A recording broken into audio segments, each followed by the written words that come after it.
On va se gêner sur Europe 1. 16h, 18h30, Laurent Ruquier.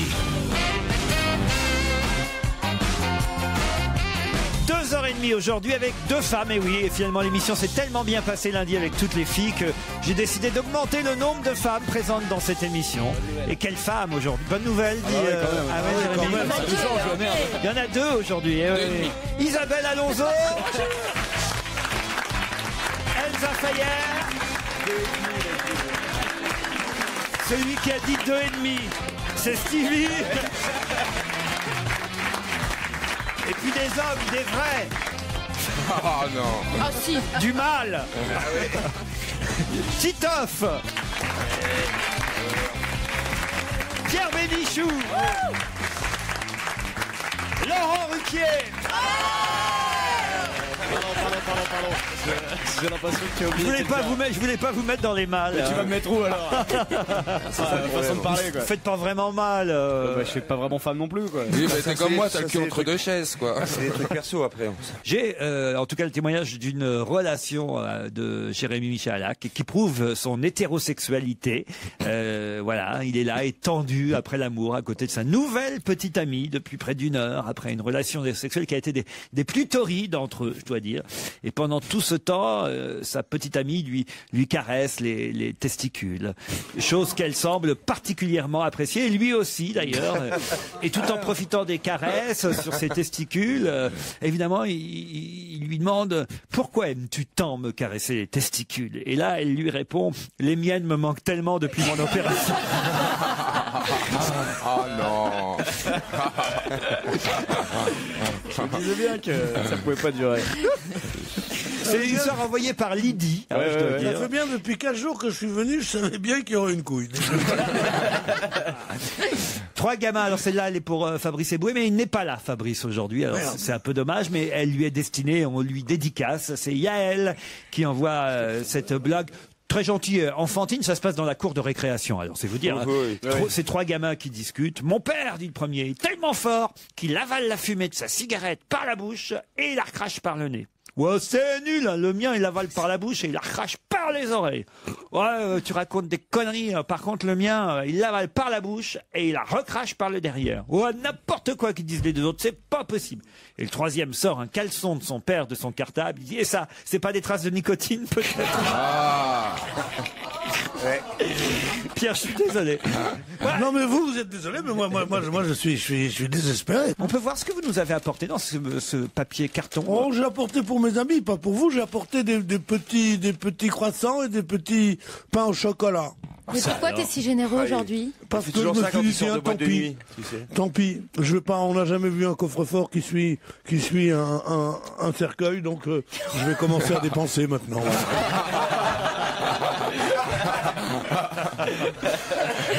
Au téléphone, Anne qui habite Auberville-la-Campagne.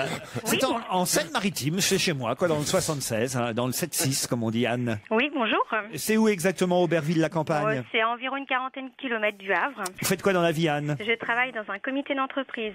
C'est-à-dire? Je suis secrétaire. Parfait, vous allez vous travailler pour l'organisation des spectacles, des choses comme ça. Voilà, exactement. Les déplacements. Les déplacements, les loisirs des salariés, en général. Mais de quelle boîte, quelle entreprise? Je peux pas trop la nommer quand même. Pourquoi? Pourquoi? Si, je vais être reconnue alors. C'est une entreprise sur le Havre qui s'appelle Dresser-Homme. Et ça fait quoi cette boîte? Vous êtes bien reconnu là. Il y a toute la France là qui. Ça y est là. Mais oui, mais c'est Anne de chez machin. Entre eux là. De chez Dretruc. Sylvestre. Oh là là, pourquoi vos parents vous ont appelé Sylvestre? Je pense que c'est peut-être des origines bretonnes. Ah oui. Ah ouais, c'est normal. C'est vrai que ça s'entend bien que vous êtes breton là. Vous êtes à Émargues dans le Gard. Oui. Et c'est vrai que c'est curieux comme prénom Sylvestre. Ça vous plaît? De toute façon, je sais pas ça. Si vous pouvez changer. Je suis d'accord, mais on aime plus ou moins son prénom. Il y a des gens qui disent j'ai un beau prénom, j'ai été chanceux. D'autres qui disent putain, mes parents auraient pu faire un effort. Vous voyez? Sylvestre, c'est. Je ne dérange pas, moi. J'en ai pas rencontré d'autres avec le même prénom. On vous entend très mal, Sylvestre. Alors, je sais pas sur quel téléphone vous parlez, mais Ouais, t'as un prénom de merde et un téléphone pourri, Sylvestre. Ça commence à faire beaucoup. C'est portable. ah ouais, mais ça passe très très mal votre téléphone portable, Sylvestre. Je vais peut-être couper le haut-parleur. Ah, c'est ça. Ah, c'est une bonne idée, ça, Sylvestre. Ouais. Ah bah voilà. Mais il y a du monde autour de vous? comment on fait. Ok, parce que ok. J'adore. C'est pas gagné. Hein. Bon, ben, pendant ce temps-là, je vais poser... J'ai enlevé le haut-parleur. Ça passe tout de suite mieux, Sylvestre. Hein. Ouais. Ah, bah du coup, il y a sa femme qui gueule derrière, elle entend plus. Comment elle s'appelle votre... Ah oui, il nous entend maintenant. Comment elle s'appelle? Comment elle s'appelle? Elle s'appelle Sylvette. Arrête, on te croit pas. C'est pas possible. J'ai eu les albums, moi, de Sylvain et Sylvette. Vous vous souvenez pas de ça, Sylvain et Sylvette? Je suis d'ici, je suis pas de Tunisie. Mais on t'a demandé quelque chose, toi? Oh, le couple de relou, ouais. Oui. Bonjour Sylvette. On est content de vous avoir au téléphone Je me aussi. supporte depuis plus de 30 ans. Alors. Bon, et vous avez eu des enfants, Sylvette et Sylvestre? Oui, bien sûr. Oui, et comment vous l'avez Sylvain, Sylvie, Non. Silvio. L'aîné s'appelait Michael et la fille, la cadette s'appelle Camille. Bon, écoutez, on vous embrasse toute la famille là-bas à Émargues. Et maintenant, il faut répondre à la question. Anne aussi, vous êtes prête? Tout à fait. Oui. Alors attention, c'est parti. Qu'est-ce qui, d'après le Figaro, s'est déplacé de 27,7 cm? L'axe de la Terre Après suite le au tremblement de terre du séisme. Chili. Je vais vous accorder quasi la bonne réponse, mais plus précisément au Chili. Conception. Non, mais... Santiago du Chili. Santiago, bonne réponse de Sylvestre. Anne, vous êtes d'accord pour dire qu'il le méritait puisque... Tout à fait, oui, il a été rapide. Il est le premier en plus à avoir parlé du Chili. Oui. Et Concepción, effectivement, c'était dans le même article, mais Concepción s'est déplacé encore plus. 3,04 m. Mais je crois qu'il va amener Concepción à ta place, moi, dans le voyage qui va gagner. Et Santiago, la capitale, s'est déplacée de 27 cm vers l'ouest. Je sais pas si on s'en rend compte quand on habite... C'est énorme. Ah 27 cm. Moi, je sais que... Moi, j'habite Porte-Maillot, ça s'est déplacé de 27 cm, tu peux pas savoir. Je suis pratiquement dans le parc Montsouris. C'est les chiottes qui sont chez les voisins maintenant. Mais de toute façon, à l'ouest, rien de nouveau. Hein. Et oui. Oh, joli. 27 cm, c'est même pas une bite. Non, mais c'est vrai. Pardon. C'est vous qui m'excitez aussi. Sylvestre et Sylvette, vous partez en croisière sur le Rhin, tous les deux.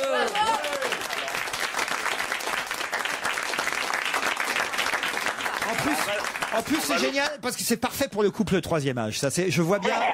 Si. Il y a 60 cabines. Je vous vois bien, tous les vieux ensemble. C'est marrant quand même de faire des cadeaux, c'est de se moquer des gens qui ont fait des cadeaux. Mais moi, j'adore. Écoutez, alors là, je vais vous dire, j'adore les vieux. J'adore nos auditeurs plus âgés parce que d'abord, ils nous suivent depuis longtemps. Ils sont fidèles. Ils sont robustes, ils sont costauds. Ils sont robustes. Ils tiennent le coup. Ils tiennent bien le coup. Oui, on a passe l'hiver. vu le jeune Ruquier à Castelnau-le-Lez en spectacle. Vous voyez, ils me suivent depuis très longtemps. Et puis on a assisté à une émission en février 2005 où Monsieur Bénichou était favori de Carglass. Vous voyez, voilà. Non, mais ils sont ça, les filles. Mais ils sont bien. Les vieux sont plus fidèles, les jeunes sont versatiles. Vous voulez que je vous dise. Ça zappe, ça change. Alors que les vieux sont fidèles et on les aime et on les envoie sur le Rhin pour 5 jours découvrir cette vallée formidable à partir de Strasbourg jusqu'à Koblenz, Rudesheim, Speer, Mannheim, Heidelberg. Vous visiterez l'Allemagne en bateau. On vous déposera, on vous reprendra aussi, hein, mais on vous déposera en plein cœur de ces villes formidables qui ont un charme fou avec cet important patrimoine historique puisque rappelons-le, la vallée du Rhin est classée patrimoine mondial par l'UNESCO. Une croisière à forte teneur culturelle. C'est Croisière Europe qui vous emmène, Sylvestre et Sylvette. Eh bien, écoutez, normalement, on va l'offrir à notre fille. Elle, en revanche, elle risque de s'emmerder. Non, mais c'est bien. On vous embrasse l'un et l'autre. 16h, 18h30 sur Europe 1, avec Laurent Ruquier. On va se gêner. Europe 1, on va se gêner. La question culture générale. Bah oui, il en faut. La météo prend beaucoup de place dans les pages des journaux en ce moment, avec la neige, avec le froid qui perdure, l'arrivée bientôt du printemps. Mais on ne parle jamais dans la presse en ce moment de vent printanier. Pour quelle raison? Parce qu'il n'y en a pas. Non. C'est ainsi que les nazis avaient surnommé la rafle du Veldiv. Bonne réponse de Pierre Bénichou. Excellente réponse. Et on en parle aujourd'hui à l'occasion de la sortie du film La Rafle sur tous les écrans, entre autres avec Mélanie Laurent, Gad Elmaleh, Jean Reno. Le 16 juillet 1942 à 4 heures du matin, les policiers français déclenchaient l'opération Vent printanier, c'est ainsi qu'elle s'appelait.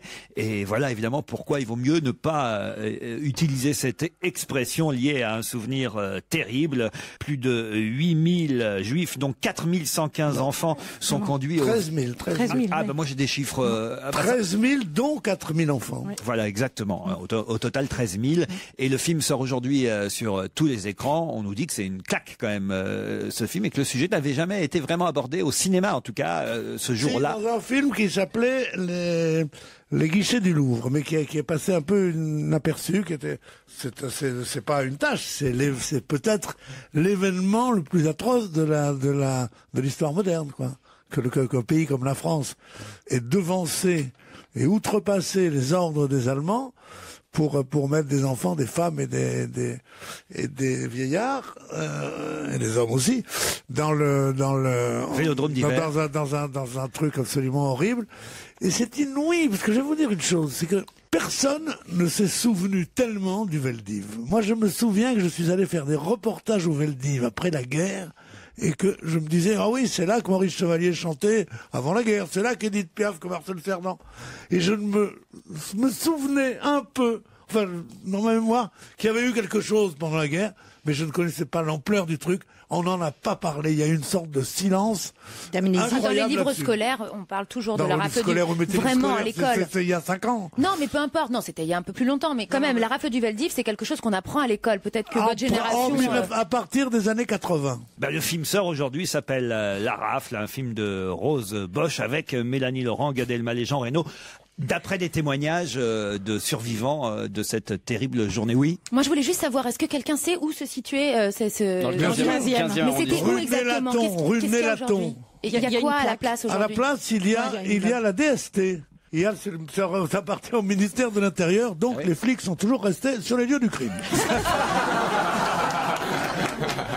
C'est sympa pour la DST. À quelle dernière visite a eu droit Brigitte Bardot, ou plus précisément l'exposition Brigitte Bardot de Boulogne-Billancourt, qui, ça y est, a fermé ses portes avant de partir pour Saint-Trope, puisque à compter du 18 juin, c'est à Saint-Trope qu'on pourra voir cette expo, entre autres photos.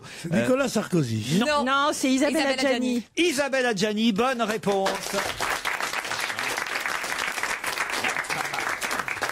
Et oui, elle a été la dernière, Isabelle Adjani, à venir voir l'expo Brigitte Bardot. 90 000 entrées quand même au total. Hein. C'est pas si mal parce qu'il faut y aller à Boulogne-Billancourt dans les Hauts-de-Seine. Enfin, c'est pas non plus le bout du monde, hein, mais je veux dire par là, c'est pas forcément un grand musée. 90 000 personnes qui vont voir l'expo bébé.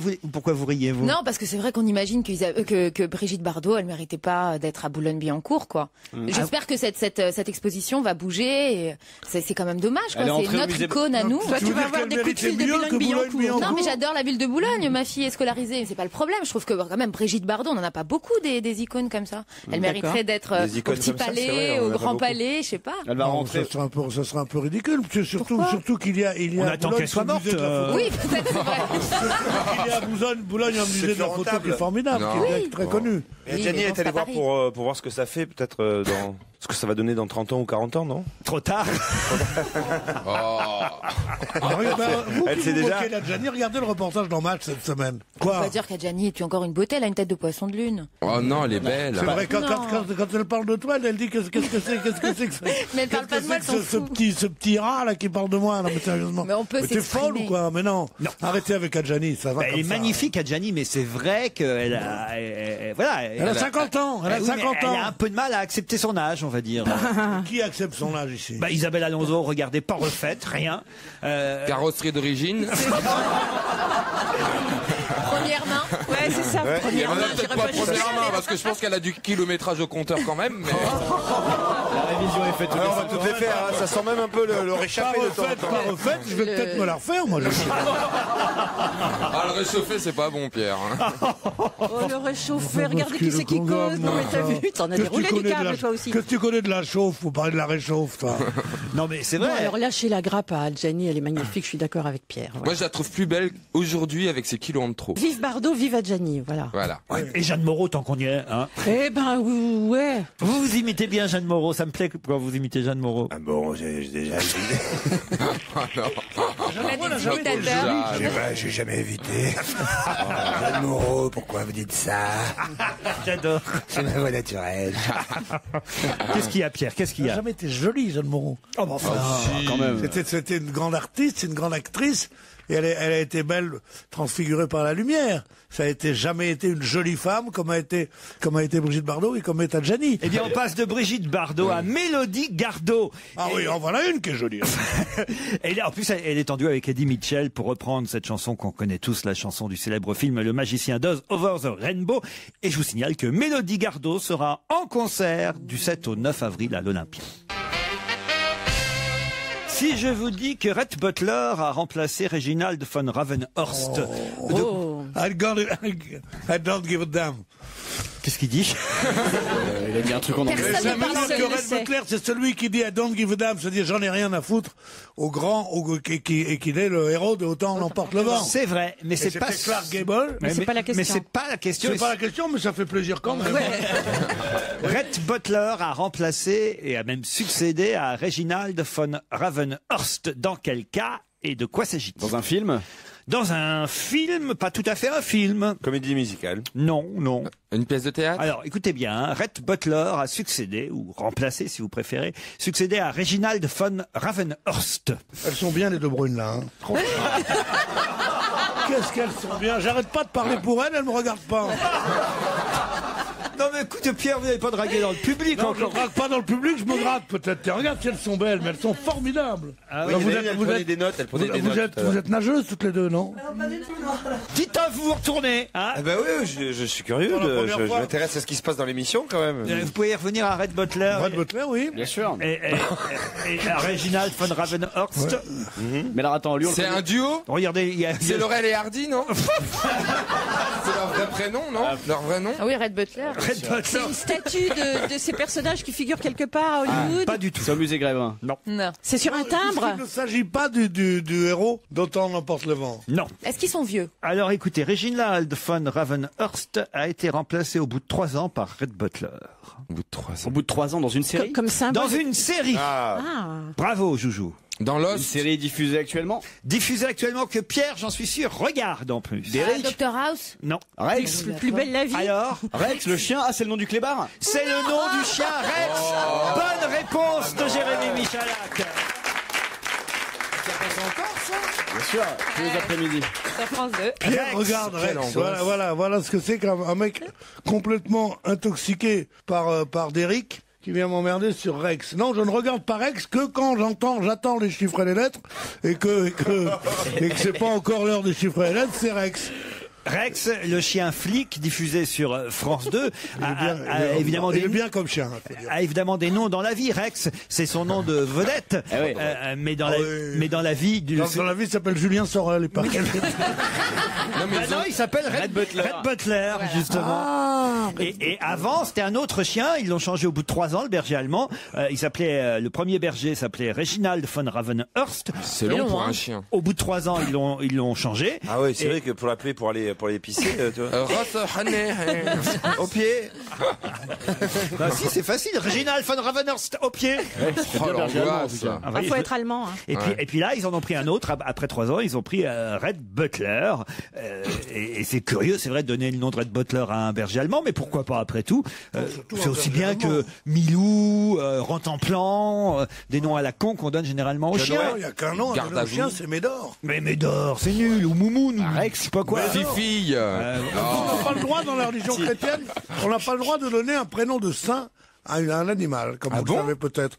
Eh bien oui, vous devriez revoir votre catéchisme, bande de cons. Mais c'est moi qui vous le dis. C'est pas un prénom de saint, là, Rhett Butler. C'est un prénom d'homme. On ne donne pas un prénom d'homme à un chien. Tu ne peux pas dire un chien, il s'appelle Robert. Et Beethoven, alors? J'ai pas compris, ça doit être drôle. Attends, Beethoven, pourquoi? Vous connaissez pas le chien Beethoven? Les films. C'est comme Rex, mais pour les jeunes. Quel manque de culture. Le chien Beethoven? Vous connaissez pas le chien Beethoven, Pierre? Le musicien, je connais. Là, t'as marqué un point avec les deux brumes, t'imagines même pas, là. Combien qu'elle mesure au garrot? Il y retourne. Vous allez laisser... 76 et 73. Vous allez laisser tranquille ces deux jeunes filles, enfin. Je vais pas les laisser tranquilles. Elles en redemandent des yeux, hein, quoi. Non, mais elles en redemandent des yeux. Elle me mange des yeux. Pourquoi vous aimez pas les jeunes? Ah, la façon de draguer de Pierre est assez terrible, je dois dire. Ça marche, vous croyez, Isabelle? Vous croyez que ça marche, vous? À tous les coups, ça marche. C'est pas ça qu'il le fait, bien sûr. Ah oui, Oui. Là, elles font mine de résister un peu, mais je sais bien qu'elles sont en train de préparer le terrain pour après. Une fois qu'elles seront super bourrées, ça va marcher. Elsa, vous voyez, ça a bien changé ici. Hein. Ouais, c'est bizarre. Maintenant, on fait club de rencontres l'après-midi. Je trouve ça très bien. Stevie repère les mecs. Il y en a pas aujourd'hui, hein, qui. Non. J'ai bien vu parce que d'habitude vous. Oh, quoique. Moi, c'est mythique, lui, c'est mes types. C'est comme ça aujourd'hui, il y a club de rencontres. J'aime bien. Ah ouais, qu'est-ce que vous voulez? Bon, Titoff, il est rangé, donc voilà. Tu parles. Joujou n'a avec sa tronche, il vaut mieux qu'il soit rangé. Joujou n'a Dieu que pour moi, évidemment. Pas le choix. Isabelle, elle est rangée aussi. Elle est fidèle, Et moi, je suis pas rangée. Ah bah voilà, alors. Mais toi, c'est ça le problème, c'est que tu trouves pas, quoi, j'ai l'impression. C'est quoi ton genre de mec? Mais comment ça se fait que vous êtes encore C'est celle qui veut. Bah, je suis pas vraiment célibataire. Mais je suis pas encore mariée. Ah oui, d'accord. Donc c'est pas fait. Mais je suis pas au courant, il y a un nouveau alors qui est arrivé. Ouais. Alors. Comme elle n'était pas rangée, elle est tombée sur une armoire à glace. Alors c'est qui le Très nouveau? sympa, il travaille dans la musique. Dans la musique? Ah ouais, Mais quand vous dites qu'il travaille dans la musique, ça veut dire quoi? Il répare les pianos, il les monte, il est déménageur ou alors Il a des studios d'enregistrement. Il a des studios d'enregistrement. Il a des studios d'enregistrement. Je veux pas dire un. Il a des studios. C'est un mec qui a investi comme on investit dans les parkings, quoi, tu vois. Il a des studios d'enregistrement. Nous, on croyait que c'était un coureur automobile. Non, il a des parkings. Nous, on croyait que c'était un musicien. Non, il a des studios d'enregistrement. Il touche tous les mois, il va toucher son argent. Et c'est avec ça que tu vas vivre, toi. Oui. Il va t'acheter un faux Vuitton dans 2 jours. Parce qu'il est jaloux. Je suis sûr que c'est le style à laisser les clés de la voiture et des studios d'enregistrement dépasser de la poche, tu sais. Qu'est-ce qu'il t'a fait comme cadeau? Moi, s'il était une On femme, dirait c'est ça mon qui père, il m'intéresse. est terrible. C'est vrai, il a raison, Pierre. Qu'est-ce qu'il t'a fait comme cadeau? Il est très présent, il est charmant. C'est déjà pas mal. Qu'est-ce qu'il a fait comme présent? Il est charmant. Sa présence est un présent. Il aime bien ma fille, voilà. Il aime bien, quoi? J'ai une fille, moi. C'est pas facile Ah ouais, quand on a déjà un tu sais, enfant. il l'aime comme si c'était la sienne, hein, déjà. Hein. Je crois, ouais. Je connais le vieux truc des Macs. J'ai l'impression que c'est ma gosse. Dis donc, mais en attendant, tes doigts sont nus, hein. Ouais. Bon, comment Il il n'y a pas s'appelle? une bague, il n'y a rien, il n'y a même pas une petite montre. Non, mais moi, je suis pas du tout bijou, moi. Je t'aime tel que tu es, tu connais, puis tu ne dépenses pas un rond. Mais moi, je suis une fille simple. Moi, je veux quelqu'un de sincère. Physiquement. Ah, il est super beau. C'est-à-dire? Grand, brun, les cheveux un peu longs. Ah ouais, ça, je vois très bien. Albator. Avec la cicatrice sur l'œil et tout. Ouais, j'aime bien. Vous voulez pas, C'est parce qu'il y a un Pierre rêve. qui se propose de passer une nuit avec Casimir. Et il a une décapotable? C'est vrai que Non. vous avez un côté Casimir maintenant que j'y pense. Ça lui fait plaisir, j'ai l'impression. Ouais. Qu'est-ce qu'elle a, l'espiègle Lily, là? Bon, alors, mais qu'est-ce que ça veut dire, ça, ce type? te Alors, le pas de présenterai. photo, on n'a rien? Qu'est-ce que ça veut dire? Et on est prévenu si. avec tous les autres auditeurs, moi, je ne savais pas. Je suis sûr qu'elle l'a en photo sur son iPhone. Pas Ah, du tout. si. Ah, Allez. je suis pas comme Tu l'as rencontré où? dans mon cul. C'est vrai qu'on lui fait des belles rencontres, hein, mais. Ah, mais il est marié depuis combien de temps? Mais il est pas marié. Mais est-ce qu'il a un point Ils ont commun? marié. Qui t'a dit? Non, Il je a laissé sais. sa femme ou pas alors? Non, il avait pas de femme. Et lui, il a avait déjà pas de des femme. enfants? En France. Non, pas Est-ce d'enfant. qu'on peut savoir son âge, quand même? 37. Mais alors, attendez, parce que lui, il aime bien votre fille comme si c'était la sienne. Mais Non, elle, pas comme si c'était la sienne, Mais elle, est-ce qu'elle l'aime bien? Elle l'aime bien. Elle l'appelle parrain? Non, mais ça va. Les amants de sa mère, il faut toujours les appeler parrain. C'est glauque. Comme ça, je il trouve. vous donne des livres pour Noël. Il vous donne sans famille, il vous donne des bouquins comme ça. Il vous donne 10 francs. Le dimanche, il apporte une orange. Non, mais c'est comme ça. Non, mais écoutez, c'est moderne, les familles recomposées. Maintenant, C'est vrai. c'est hélas. C'est la vie. Voilà, c'est la vie de tout le monde, quasi aujourd'hui. Donc, C'est la vie. voilà. Il a des bottes en croco? Il l'a eu. Ah oui, tu vois. Je cherche depuis tout à l'heure. Je cherche le porte-clés qui dépasse de la poche, pas les du bottes tout. en croco, les cheveux longs. Non, mais il est C'est très la beau. Vous famille serez surpris. recomposée, mais c'est ses parents, elle, qui sont décomposés. quand tu vois ce mec-là avec ce studio d'enregistrement et tout. Tu n'aurais pas pu épouser quelqu'un de bien qui fasse des affaires ou qui qu'il soit dans un dentiste, Mais t'as pas de fils. docteur ou T'as un n'importe. fils d'ailleurs. Ah, il est de chez nous, il est tunisien. Non. D'où il est? Je crois qu'il est chez toi, Dion. Il est algérien. Algérien. Et il habite là-bas à l'Algérie. Mais non, il habite à Paris. Il habite à Paris déjà. Oh, mais arrête avec tes questions, la Gestapo, là. Non, écoute, je sais pas si on va pas le larguer. Bon, on est content pour vous en tout cas, Merci. Elsa. Merci, Laurent. Allez, parlons d'autre chose. Comment il s'appelle? Allez, d'autres questions après la pub, mais sur l'actualité, celle-là.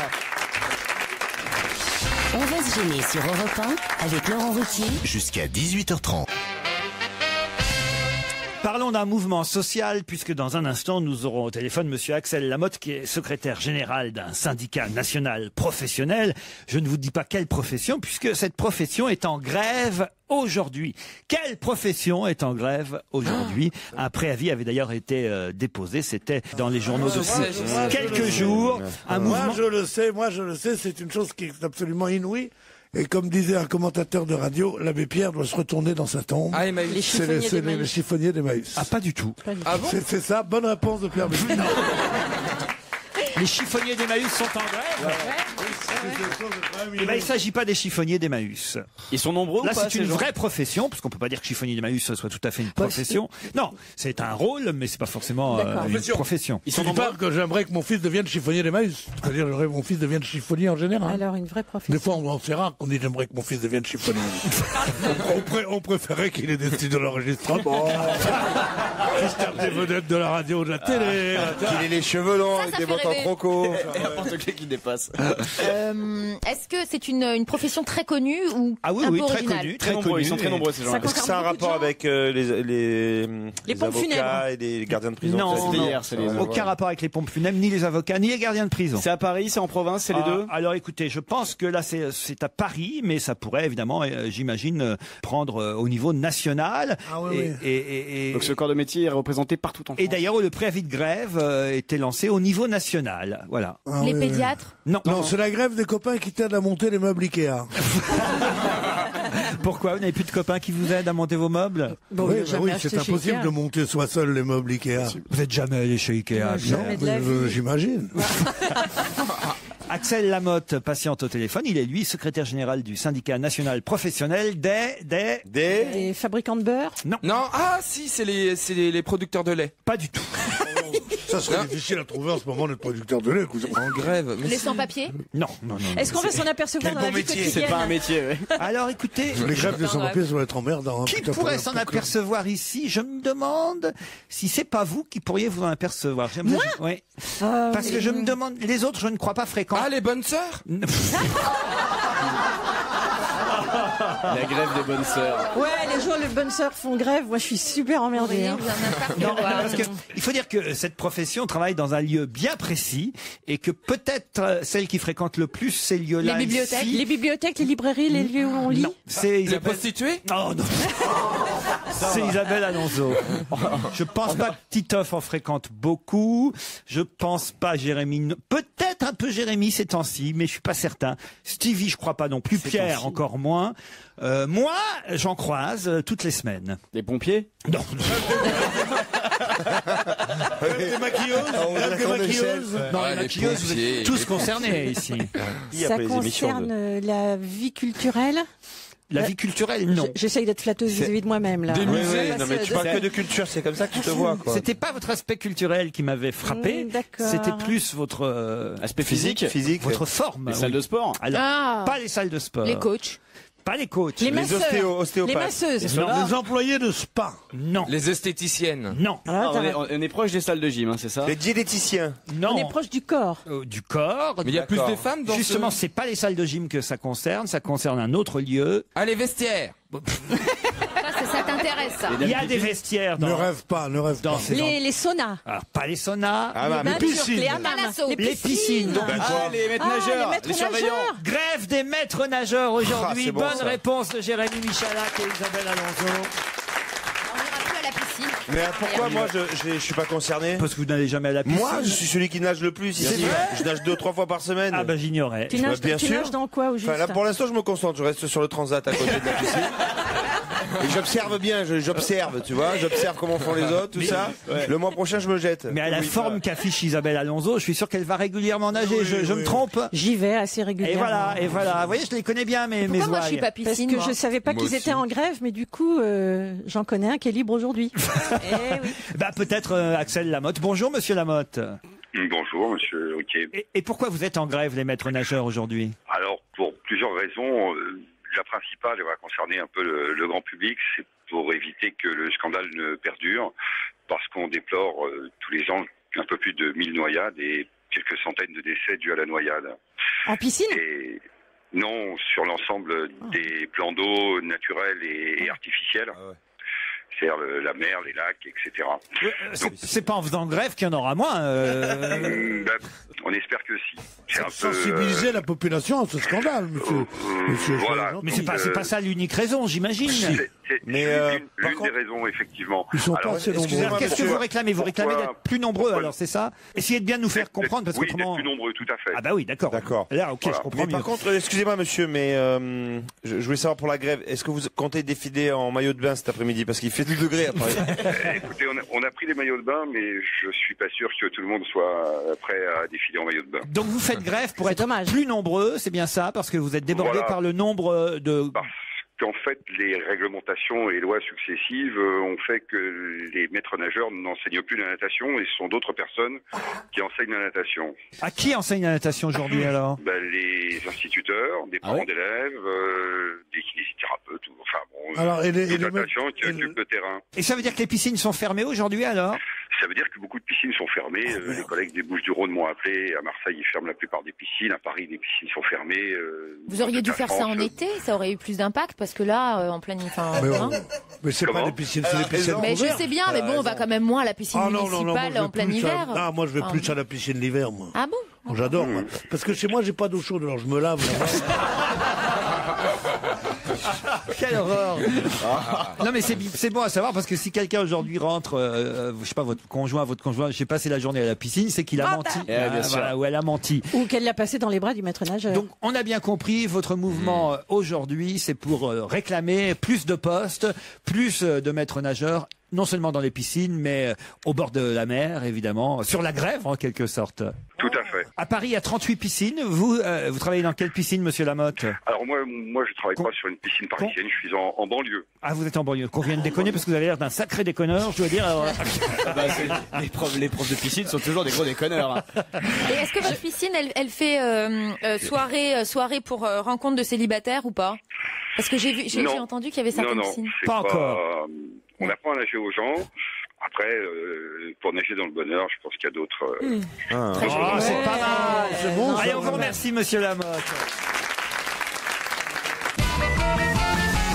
Car pour l'heure, on retrouve Laurent Ruquier. On va gêner avec tous ses complices du jour. Une petite précision, un petit bonjour apparemment d'Isabelle Alonso qui souhaite passer un message à l'antenne. Qu'est-ce qu'il y a, Isabelle Alonso? Qu'est-ce qu'il y a? Je voulais faire coucou à mon maître nageur préféré qui s'appelle Ali et qui travaille à la piscine de Saint-Germain-en-Laye. Ça va faire plaisir à ton mec, ça. Ali, c'est un Algérien? Mais comment t'as deviné, toi? Tu sais que Sherlock Holmes, on t'appelle? Ouais, cochonne, là. Je crois que Stevie le connaît aussi. Elle est pire que moi, elle. Il s'est fait de l'affaire, on l'appelle Ali Bidou. Alors, Stevie, c'est plus Ali sous-marin, mais... Non, c'est un type génial, il fait même des sauvetages en haute mer et tout, c'est génial. Ah ouais. Métier. Ah ouais, c'est un type formidable. Ah ouais. Et ça dit comment C'est un labrador, donc.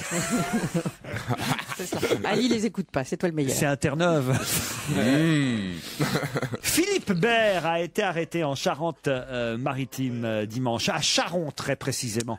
On connaît bien Philippe Bert et pourtant, c'est un récidiviste qui s'est fait choper. Oui, oui, c'est le fameux escroc dont le film a été à qui on a consacré inspiré un au cinéma, joué par François Cluzet. Exactement. Et qu'est-ce qui s'est passé? Il a récidivé, il est arrivé, il s'est fait passer pour quelqu'un de l'État en disant qu'il allait, il a mis tout en branle avec, en faisant appel à tous les tractopèdes, tous les gens travaillant à la ville, tout ça. Et ça a duré pendant 4 jours avant qu'il se rende compte de la supercherie. Exactement. Oui, mais moi je me demande une chose, parce que le premier truc, c'est qu'il avait dit qu'il reconstruisait l'autoroute A8, je me souviens. Ça c'est le film. Le film, bon. À l'origine.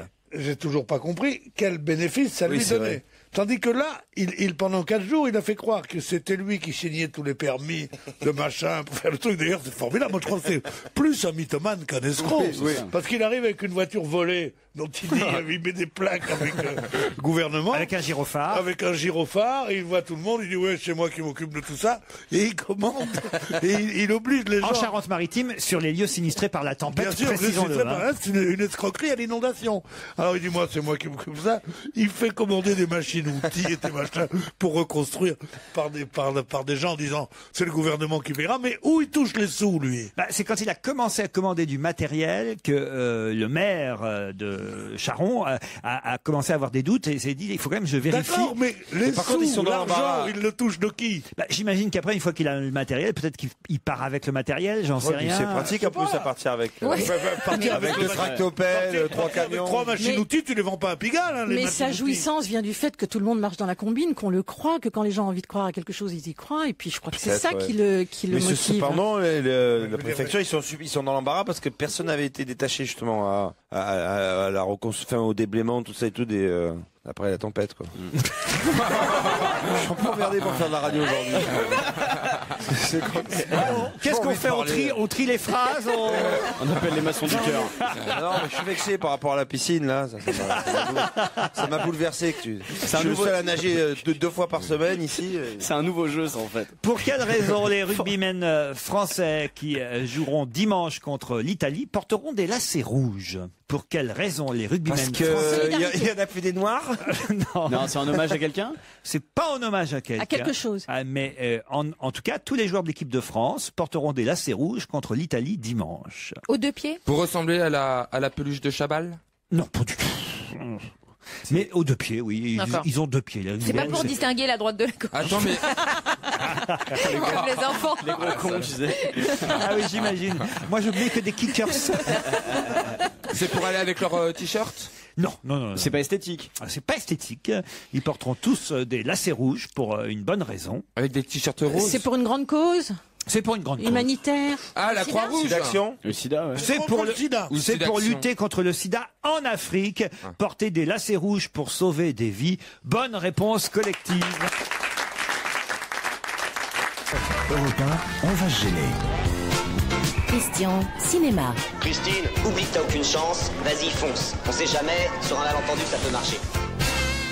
La question cinéma concerne les Oscars. Tout le monde sait maintenant que Catherine Bigelow a obtenu l'Oscar du meilleur film avec Des mineurs, film dont on a parlé d'ailleurs ici même. Il y en a un sacré des mineurs là avec nous, on a dit ça aujourd'hui. Qu'est-ce qu'il y a? Question cinéma, il fait Dark Vador. Qu'est-ce qui se passe? Je suis ton père. On l'appelait le démineur, il était rusé comme une fouine. C'était un gars qui avait du cœur, qui dénichait des combines. Mais Pierre est dans un état. J'étais pas avec lui moi hier soir. Ou Avatar.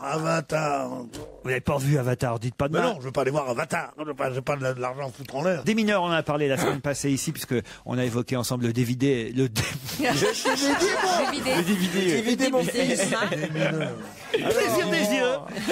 Plaisir, je rentre de Marrakech aussi, il faut dire donc. Plaisir des yeux. Elle est drôlement bien, la gonzesse. Hein. Quelle gonzesse? Qui a fait le démineur? C'est une femme qui a fait le démineur. Catherine Bigelow, oui. Catherine Bigelow, dis donc. Très, très grande, très jolie. Et c'est l'ex-femme, en plus, de James Cameron. Ça a donné lieu à des plaisanteries, évidemment, là-bas à Hollywood, parce que c'était amusant de voir les 2 ex-rivaux pour l'Oscar du meilleur film. Il l'a embrassé de façon très, très, très fair-play. Hein. Oui. Moi, j'ai tout suivi. Hein. Mais il faisait un peu la gueule, quand même. Forcément. James Cameron. C'est lui qui apprend comment on sert avec une caméra. Puis après ça, elle lui pique l'Oscar. Alors, voilà. Ma question, et là, elle est très précise, c'est qui a remis l'Oscar du meilleur film à Catherine Bigelow? Barbara Streisand. Bonne réponse de Jérémy Michalak. Mais comment vous savez ça? Vous l'avez regardé, la cérémonie? Oui, j'ai vu les images. Ouais. Et c'est Barbra Streisand qui existe encore. Moi, je pensais qu'elle existait plus, Barbra Streisand. Barbra Streisand, elle est formidable, Barbra. C'est un peu notre Mireille Mathieu à nous, Barbra Streisand. Non. C'est une grande La voix en Barbra plus. Streisand. Dans mon beau-père et moi, le deuxième. Mais non, fantastique avec- c'était une très grande chanteuse. C'est pas un hasard si la plupart des chansons de Barbra Streisand ont été reprises en France. Moi, j'aime pas trop ce genre. Par Par exemple. Mireille Mathieu. Non, mais c'est une vedette mondiale. C'est une vedette qui Mais Mireille Mathieu aussi. Bien sûr. Elle a commencé, comme elle a un très grand nez, parce qu'elle était typique de la colonie juive de New York, de Brooklyn. Et elle a commencé par jouer une pièce qui avait un titre formidable, qui s'appelait « Je peux vous faire avoir le même au prix de gros ». C'est la première pièce qu'elle a jouée dans un théâtre yiddish. Ça vous fait rire tout ça, hein? Oui, ça te fait rire tout ça. C'est pas ton propriétaire de studio qui lui, il te dit ici, tu mets le rouge pour pas qu'on rentre, tu vois. Puis... 2010 quand même pour le premier Oscar à une femme. Ah bah oui, ça va pas vite. En même temps, faut attendre qu'elle réalise des films pour pouvoir leur en donner. Oui, c'est exactement ça. Ah, vous êtes drôle, vous. Ah oui, je suis drôle, tiens. Il y en a marre de votre féminisme, Isabelle Alonso. Eh ben, préparez-vous à souffrir parce que c'est pas fini. Hein. Enfin, quand même. Bah attends, vous avez déjà tout, qu'est-ce que vous voulez de plus? La jalouse. Tu veux quoi, la chaîne et la montre? Ce qui veut dire, c'est que vous avez déjà tous les mecs. Pourquoi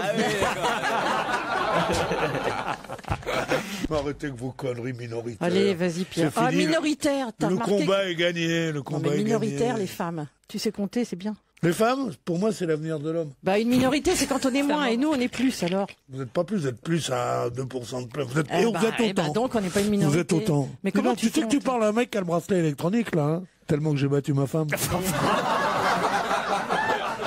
Viens-y, viens-y. Alors, je l'ai pas, mais je le mérite. Non, Isabelle, vous pouvez pas rire à ça, quand même. Ah, mais je ris pas du tout. Ça, on peut rire parce qu'il est bien évident que c'est pas vrai. Bon, une baffe de temps en temps, c'est pas beaucoup de bracelet, quand même. Non, mais ça, alors là, pour le coup, les femmes battues, c'est le premier gros problème qui demeure, Pierre. Bien sûr, mais non. Il y a des hommes battus. Oh non. Chouchou. Par leurs femmes, bien sûr. Bien sûr. Il y a des hommes Mais il y a des femmes qui sont démoniaques, elles ont le vaudou. Ah non, mais je Ah non, attends, non mais c'est vrai, tu peux pas dire le contraire. Il y en a qui sont, elles sont perverses. Dans les couples, la femme qui cogne, ça existe, mais comme disait Audiard, c'est comme les poissons-chats. Ça existe, mais c'est pas la majorité de l'espèce. Allez, on se retrouve après les titres de 17h.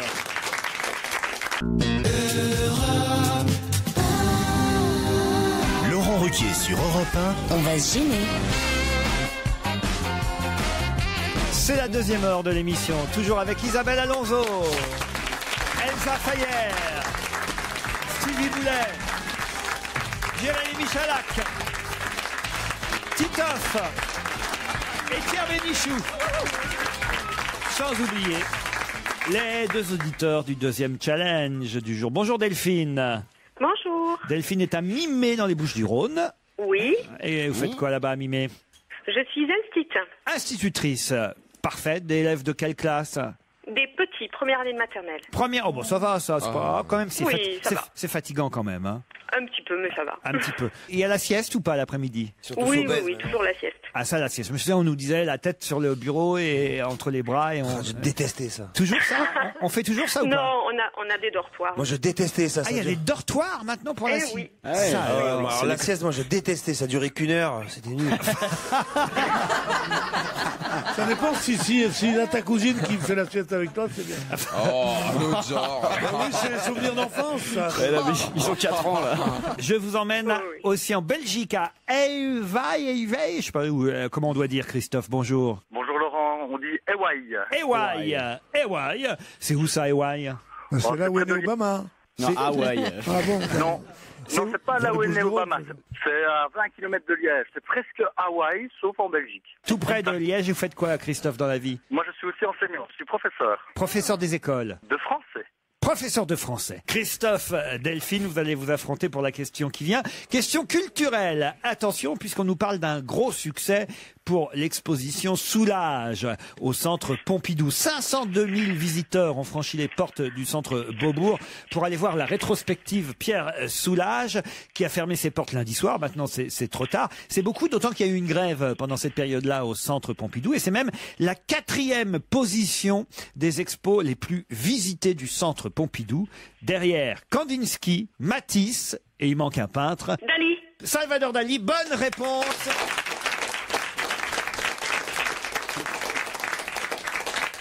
Vous avez grillé Pierre Bénichou qui s'apprêtait à le dire. J'ai failli le dire. C'est facile de dire ça après. Il est mauvais joueur, il est mauvais perdant. Nous aussi on l'avait tous. Mais enfin, j'ai pas entendu, c'est Delphine qui l'a dit. Oui, c'est moi. Ah, c'est pas Christophe? Non, moi j'avais dit Non, c'est Picasso. Delphine. Qu'est-ce que vous avez dit vous, Christophe? Picasso. C'était l'autre. Pas loin. Et Delphine, grâce à Salvador Dali, va partir en week-end de nuit au domaine d'Aurillac, l'hôtel 4 étoiles Relais et Château de Carcassonne. Une ancienne maison de maître transformée en hôtel. Un parc de 4 hectares avec des arbres tricentenaires. À 2 pas de la cité médiévale de Carcassonne. De nuit en demi-pension, en chambre luxe. Pour 2 personnes, vous allez partir avec qui? Oh, bah, avec mon petit copain. Quel âge vous avez, Delphine? Non, j'ai 33 ans. 33 ans. Ah, et vous dites un petit copain pour... remarquez, il a peut-être 15 ans, vous me direz. Non. Parce qu'en ce moment, ce qui est vachement bien, c'est les mecs qui ont des studios d'enregistrement. C'est la mode. Eh bien, avec votre petit copain, Delphine, vous aurez le droit à 2 repas au restaurant de l'hôtel Relais et Château de Carcassonne, le domaine d'Aurillac. C'est Philippe Ducot qui est un chef étoilé. Et puis, si votre petit copain... Si votre petit copain fait du golf, eh bien, il y a 2 green fees, accès pour le parcours du golf de 18 trous du domaine. Ça vous va? D'accord. Oui, mais dans les pensions, on a le droit qu'à 9 trous.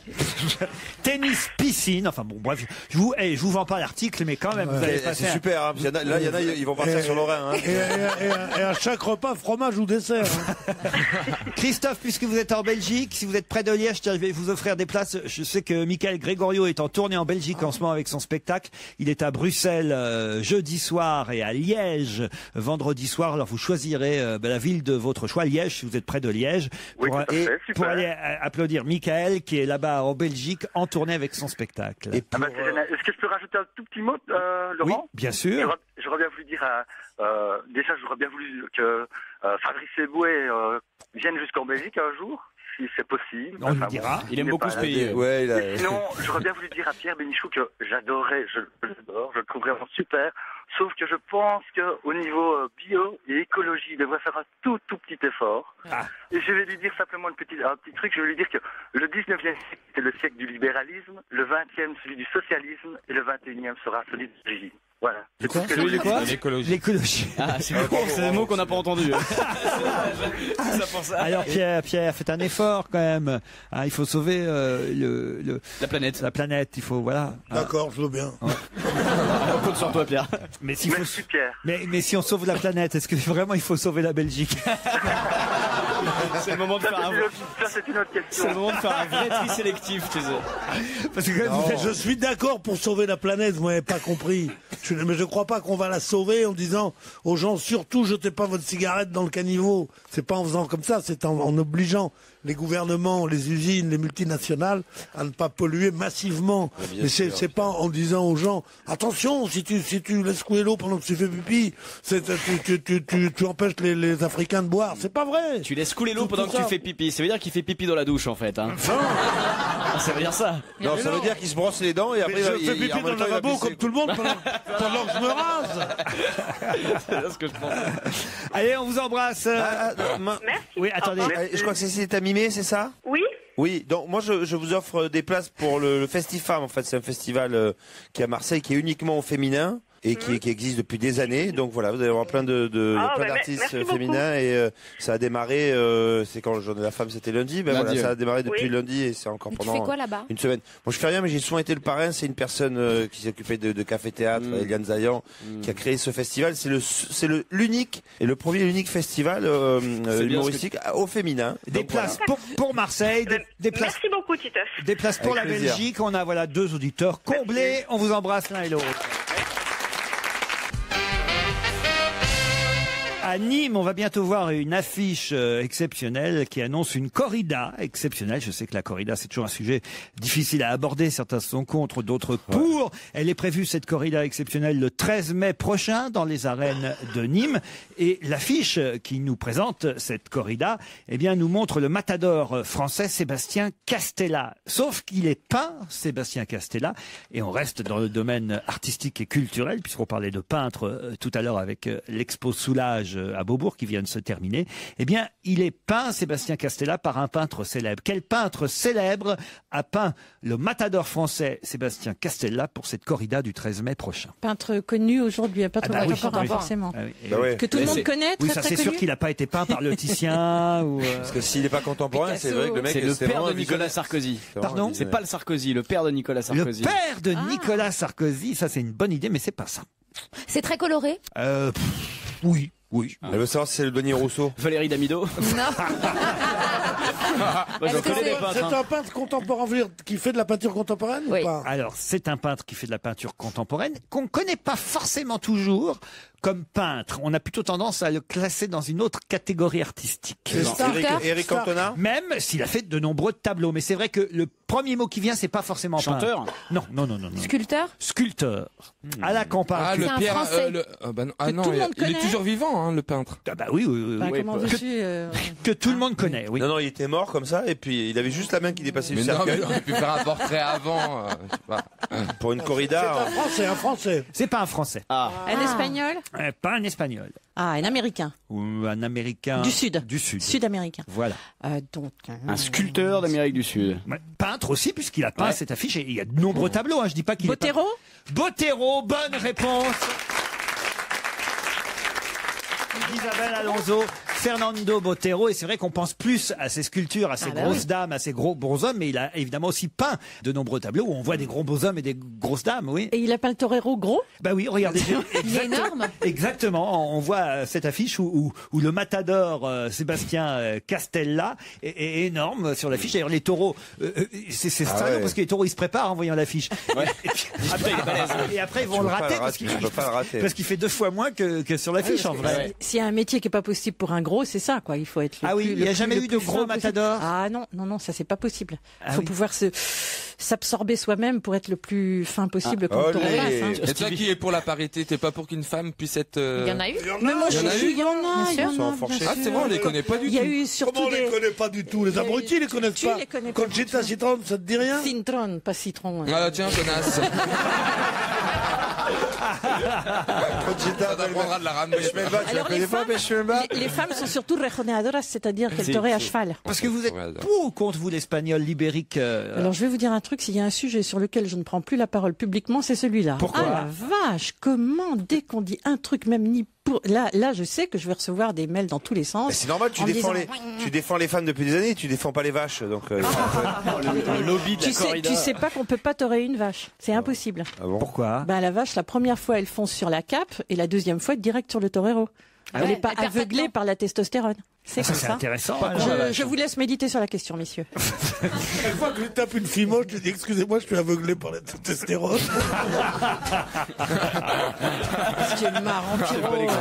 C'est dingue ça. Mais aveuglé. Écoute, c'est toi qui quand même. Tu prêtes à rire. Il est aveuglé par la testostérone. Le taureau, oui, pas toi, Pierre. Donc il faut qu'on se peigne les fesses en rose, enfin en rouge.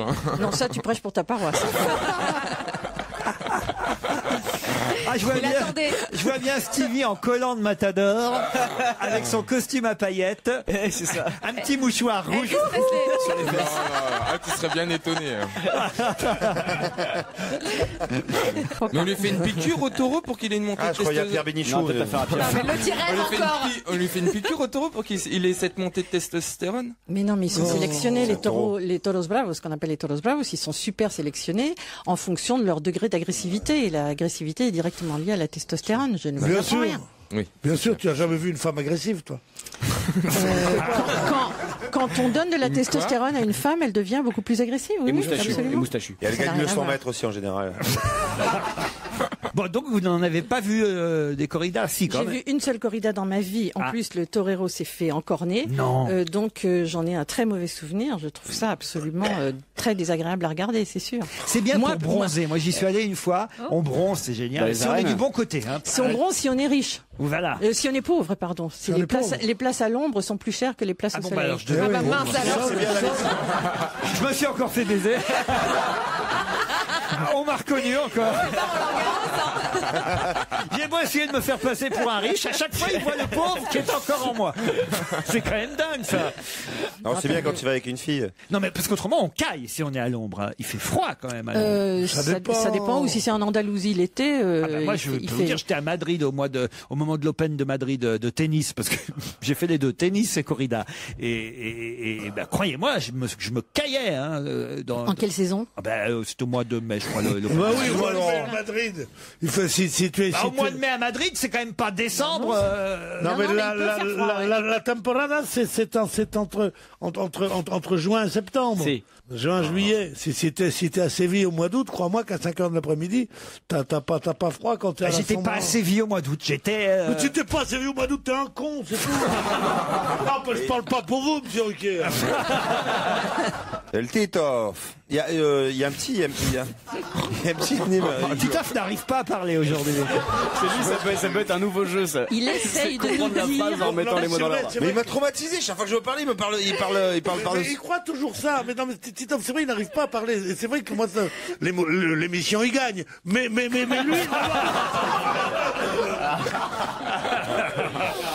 qu'est-ce que vous voulez dire, mon Titi? Non, à Nîmes, il y a un petit garçon de 8-9 ans qui fait la... Non, mais il a raison. C'est quoi? Je suis pas sorti hier soir, mais j'arrive pas à parler. Un petit garçon de 8-9 ans, mais t'as l'adresse? On va te remettre ton bracelet. Mathieu Chédid, évidemment, vous aurez reconnu sur Europe 1. Il est en tournée avec notre station et nous découvrons donc C'est tout, le nouvel extrait de son album Mister Mystère. On retrouve Laurent Ruquier sur Europe 1 pour la suite d'On va se gêner avec comme équipe en ce mercredi 10 mars Pierre Bénichou, Stevie, Jérémy Michalak, Elsa Fayer, Titoff, Isabelle Alonso et l'ami Liado nous rejoint. Europe 1, on va se gêner. Do, ré, mi, fa, si, liado. Alors là, Serge, vous intéressez à un tube, je dois dire, pas tout à fait récent. Faut changer. Salaud. On parle pas la bouche pleine, Stevie, franchement. Ok, je me retire. Ça prendrait pas autant de place. T'es bien prétentieux, je trouve. Non, si c'était toi, ça ferait un petit sifflement, tu vois.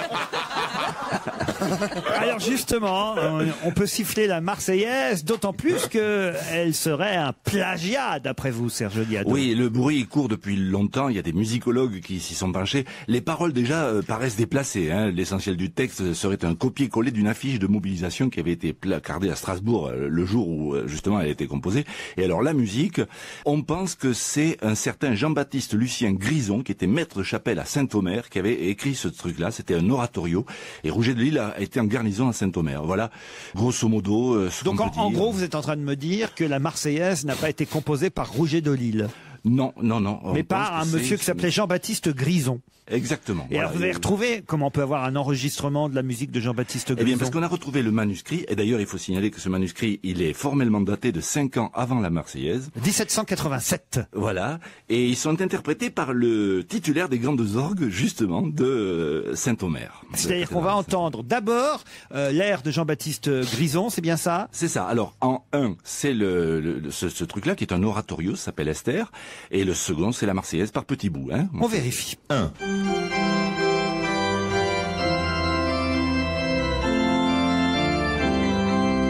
Deux.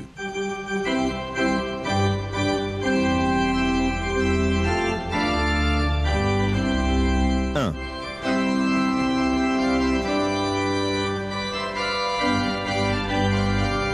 Deux.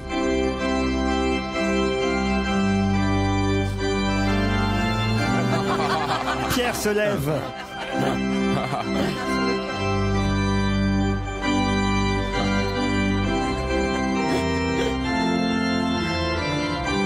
Deux. C'est les Américains qui font ça.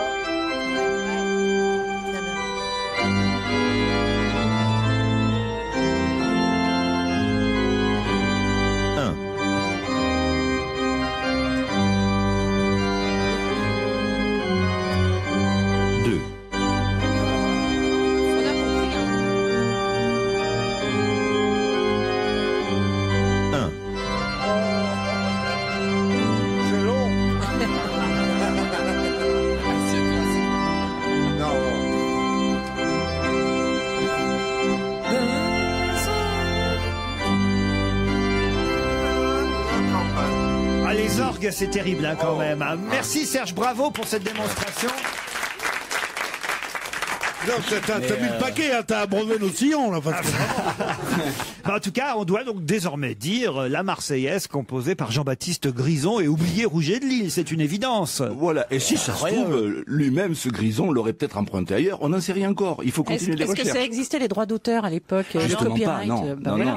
Et est-ce qu'il a revendiqué, Jean-Baptiste Grison, la Non, c'est le seul bémol, c'est qu'il l'a pas revendiqué. D'ailleurs, tous les pères putatifs de la Marseillaise ne l'ont pas revendiqué. Soyez poli, monsieur. Vous parlez de notre hymne national. Parce que certains étaient justement des royalistes, donc peu soucieux d'associer leur nom à un hymne révolutionnaire. C'est con parce qu'il y a des statues Roger de Lille quand même dans certaines villes. Il y a des rues, alors que par exemple moi j'habite 22 rue Roger de Lille. Il faut que je mette sur mes cartes de visite 22 rue Jean-Sébastien Grison. Sérieusement. Non, mais c'est pas. Faut pas rire avec ce genre de truc. C'est des adresses. Ça. Serge, puisque vous êtes un spécialiste manifestement de Rouget, est-ce que vous savez s'il y a une poissonnerie dans le quartier? Parce que Pierre veut une sole. Parce que Pierre Bénichou nous demande depuis tout à l'heure s'il y a une poissonnerie dans le quartier. Pourquoi vous voulez une poissonnerie? Parce que ma femme adore les sols et que je vais lui rapporter des sols. Qu'est-ce qu'il est gentil. Ah là là là là. Qu'est-ce qu'il a aujourd'hui? Les viennoiseries ce matin, les sols. C'est sa journée cadeau aujourd'hui. Ouais, c'est pour ça qu'il vous demandait si votre compagnon vous faisait des cadeaux. Mais je vais lui dire d'aller m'acheter des sols tout de suite, hein, parce que ça marche. On va t'acheter des sols à toi, non? Pourquoi pas? Bon, regarde comme t'es mec, faut que tu manges un bon beefsteak. J'ai une question là qui va interrompre. Qu'est-ce qui se passe, Stevie? Qu'est-ce que vous avez fait? Il s'est fait mal au cul. J'ai une équipe aujourd'hui, alors je dois dire. Ça fait très très mal. Il souffre, il dit rien. Je me suis enfoncé le dossier dans les fesses. C'est pas vrai. On t'a dit de pas jouer avec les accoudoirs. Quel gourmand. Tiens, mais justement, voilà une photo qui va plaire à Stevie où on voit James Michael Betts et Robert Michael Hawthorne à Washington. Et c'est le premier couple gay à se marier. Le premier couple gay à se marier à Washington. Bonne réponse de Stevie. Ce sont des femmes. Pourquoi c'est deux femmes? C'est des deux femmes? Ah non, ce ne sont pas des femmes. Alors c'est pas la bonne photo, c'est deux femmes et elles sont noires. C'est des femmes. Ah bah On les non, a vues non, aux non. infos. Bah, Deux femmes noires homosexuelles? Ouais. Des femmes noires homosexuelles se marient à la synagogue, j'espère. c'est vrai que ça fait beaucoup d'un coup. Hein. Bah oui, alors pourquoi ils ont montré des hommes? Parce alors que ces deux-là sont deux hommes indéniablement. Ah oui, ça quoi. James et Robert, on peut pas dire le contraire, mais écoutez, je ne sais pas. Peut-être que eux sont les premiers hommes à se marier à Washington et que les deux femmes noires homosexuelles sont les deux premières femmes noires à se marier à Washington. Ou peut-être que là c'est la photo avant qu'ils se mettent en tenue de mariage aussi. Stevie, alors, vous aimeriez vous marier à Washington, vous? Ah non, pas du tout. Non, et puis le terme mariage, non, moi le pacte civil me va très bien. Ah oui. J'ai une photo dans la presse là, de Jean-Pierre Elkabbach que vous connaissez tous. C'est marié? Non. À Washington. On connaît l'épouse de Jean-Pierre Elkabbach, qui est une grand écrivain, grande romancière. Mais Jean-Pierre Elkabbach a justement dans les mains un manuscrit dont il dit d'ailleurs que François Mitterrand en connaissait des passages par cœur. Quel manuscrit a Jean-Pierre Elkabbach dans les mains sur cette photo publiée par Le Parisien? Un manuscrit dont il rappelle que François Mitterrand en connaissait des passages par cœur. C'est un roman? Un roman, pas tout à fait. Ça date de quelle époque? Ah bah alors là, normalement je ne dois pas vous dire l'époque. C'est vous qui me donnez des 19e? époques et je vous dis oui. 19e? Je vous dis oui ou non. Mais c'est très vieux. Très vieux, oui. Ça effectivement. Montaigne? La Bible? Non. Saint-Augustin. Non. La tablette de Rosette.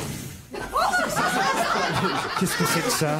Bah, la pierre, tu sais, il y a écrit je crois que c'est une partie. La pierre de Rosette. Oui, bah, c'est ça. On a dit la tablette, c'est pour ça. Ah, la tablette. Ah oui, parce que je vois les tablettes de Moïse dans la main, c'est pour ça, mais c'est une grosse pierre, mais c'est intransportable. C'est ce manuscrit qui a été acheté par la Bibliothèque nationale et qui a battu tous les records. Et oui, et donc. C'est de Victor. Mais non, c'est un truc ancien. Casanova? La vie de Casanova. Casanova. Bonne réponse d'Isabelle Alonso. Et oui, il s'agit de l'histoire de ma vie, 3700 pages originales, on en a déjà parlé ici, achetées par la Bibliothèque nationale de France, et une nouvelle émission animée par Jean-Pierre Elkabbach sur Public Sénat qui s'appelle Bibliothèque Médicis, et on voit Jean-Pierre Elkabbach tenir dans ses mains une des pages de ce célèbre manuscrit qui est donc arrivé chez nous en France. Et il rappelle que François Mitterrand, Casanova, parmi les Casanova lui-même peut-être, connaissait par cœur des passages de cette œuvre, ce qui paraît assez étonnant quand même, parce que d'abord c'est pas quand même le livre le plus connu, la vie de Casanova. Si, c'est très connu. On connaît, au point d'en connaître par cœur. Non, pas en connaître par cœur, il faut l'avoir apprécié, mais moi j'ai pas lu. Mais ceux qui l'ont lu ou qui en ont lu de bons extraits disent que ça a une qualité littéraire qui l'emporte de beaucoup sur le nombre des conquêtes ou sur les détails amoureux qui sont maintenant tout à fait n'importe quelle jeune fille de bonne famille maintenant a eu autant d'expérience que Casanova. Mais à l'époque c'était inouï, et surtout la façon dont il avait théorisé justement son truc de séduction et tout ça, c'était formidable. Pourriez vous aujourd'hui Oui, je pourrais bien sûr, mais je ne le ferai pas. Écrire votre vie de Casanova. Oui, bien sûr. Oui. Toi, il faudrait que tu aies les factures et tout chaque fois de ce que ça t'a coûté. Pourquoi? Parce que c'est honteux de payer. Moi, j'ai connu des mecs tellement avares, ils baisaient leur propre femme. On se retrouve dans un instant. On va se gêner sur Europe 1 avec Laurent Ruquier. Jusqu'à 18h30. 16h, 18h30 sur Europe 1, c'est votre rendez-vous divertissement de l'après-midi, c'est votre rendez-vous avec Laurent Ruquier, c'est votre rendez-vous avec l'actualité. On va se gêner sur Europe 1. Mots doux. Petite phrase assassine. Grosse connerie. Question citation. Là, il s'agit plutôt de mots doux. Alors que je suis assis à vous écouter, me revient comme un flash ma visite à Paris avec ma maman en 1964. Qui a prononcé cette phrase? Je vous la répète si vous le souhaitez. Alors que je suis assis à vous écouter, me revient comme un flash ma visite à Paris avec ma maman en 1964. Allez-y. C'est Daniel du public. Non.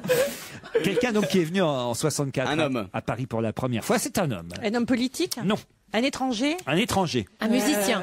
Un musicien, oui. Il est toujours en vie? Toujours en vie, oui, oui. Il fait partie des Beatles? Non. C'est un groupe très célèbre ou il est seul? Il est seul. Je sais même qu'il habite dans un grand hôtel à Paris, qu'il est là avec sa femme et ses 3 enfants, et qu'il dit qu'il était venu à Paris 15 ou 16 fois déjà, et que chaque fois c'est encore plus beau, encore plus merveilleux, et il s'appelle... Donne-nous un indice, on va t'aider. Mais non, je connais que ça. Ah bah oui. Il est Américain? venu plusieurs fois. Il est américain, en effet, oui. Un musicien. C'est un musicien? Jusque-là, j'ai pas dit de bêtises. Bah, vous avez dit des choses suffisamment vagues pour c'est bien que ça peut être n'importe qui. Ce serait pas Kevin Costner qui a fait Ça un... colle à la moitié de la terre, quoi. Je veux dire, oui, il est là avec sa femme, ses enfants dans un hôtel.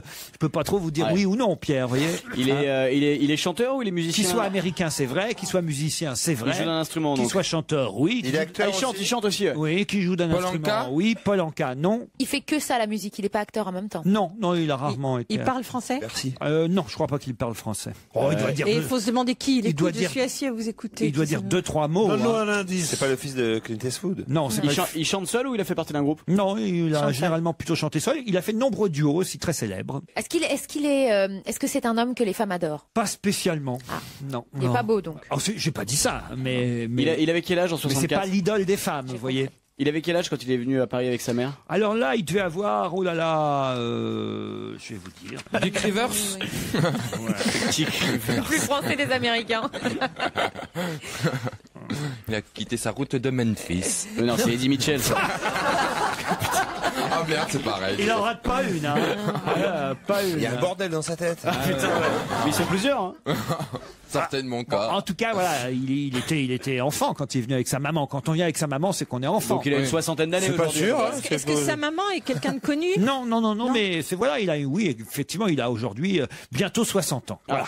Ah, il est pas si vieux. Il a eu des très gros En tubes revanche, il dernièrement. a 50 ans de carrière. Ah, il a commencé. Ah, donc il a commencé tout petit.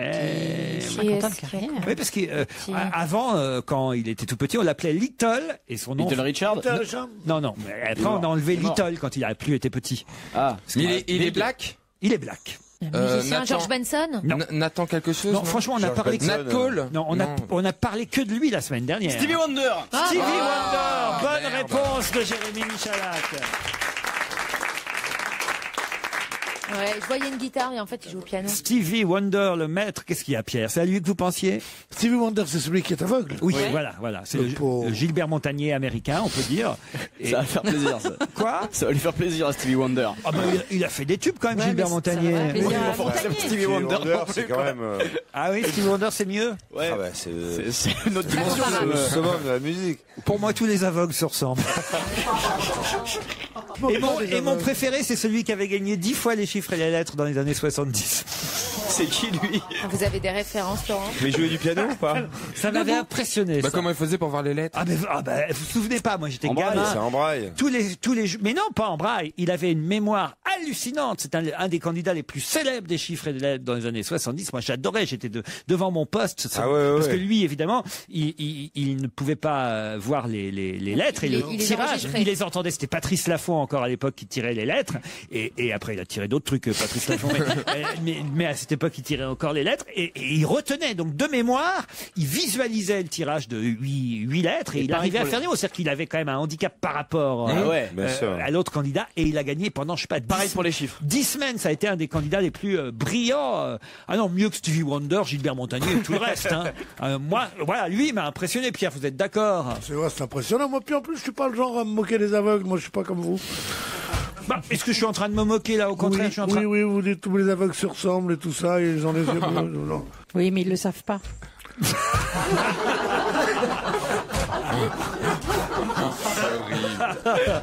Bon, enfin, Pierre, vous savez très bien qu'on adore les noms. Enfin, on adore les non-voyants. Ça, c'est la phrase la plus Marie Chantal que j'ai entendue de ma vie. Si vous voulez lui faire plaisir, donnez-lui un non-voyant. Là, il en raffole. Et tu me crois, il en raffole.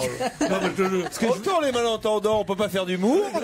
Ce que je veux dire par là, c'est qu'on a forcément de nombreux non-voyants qui nous écoutent. La radio. Ah oui, plus que des malentendants. Oui, mais alors c'est... Non, mais c'est vrai. Je te demande pas de faire du clientélisme, je te demande d'avoir un peu de cœur.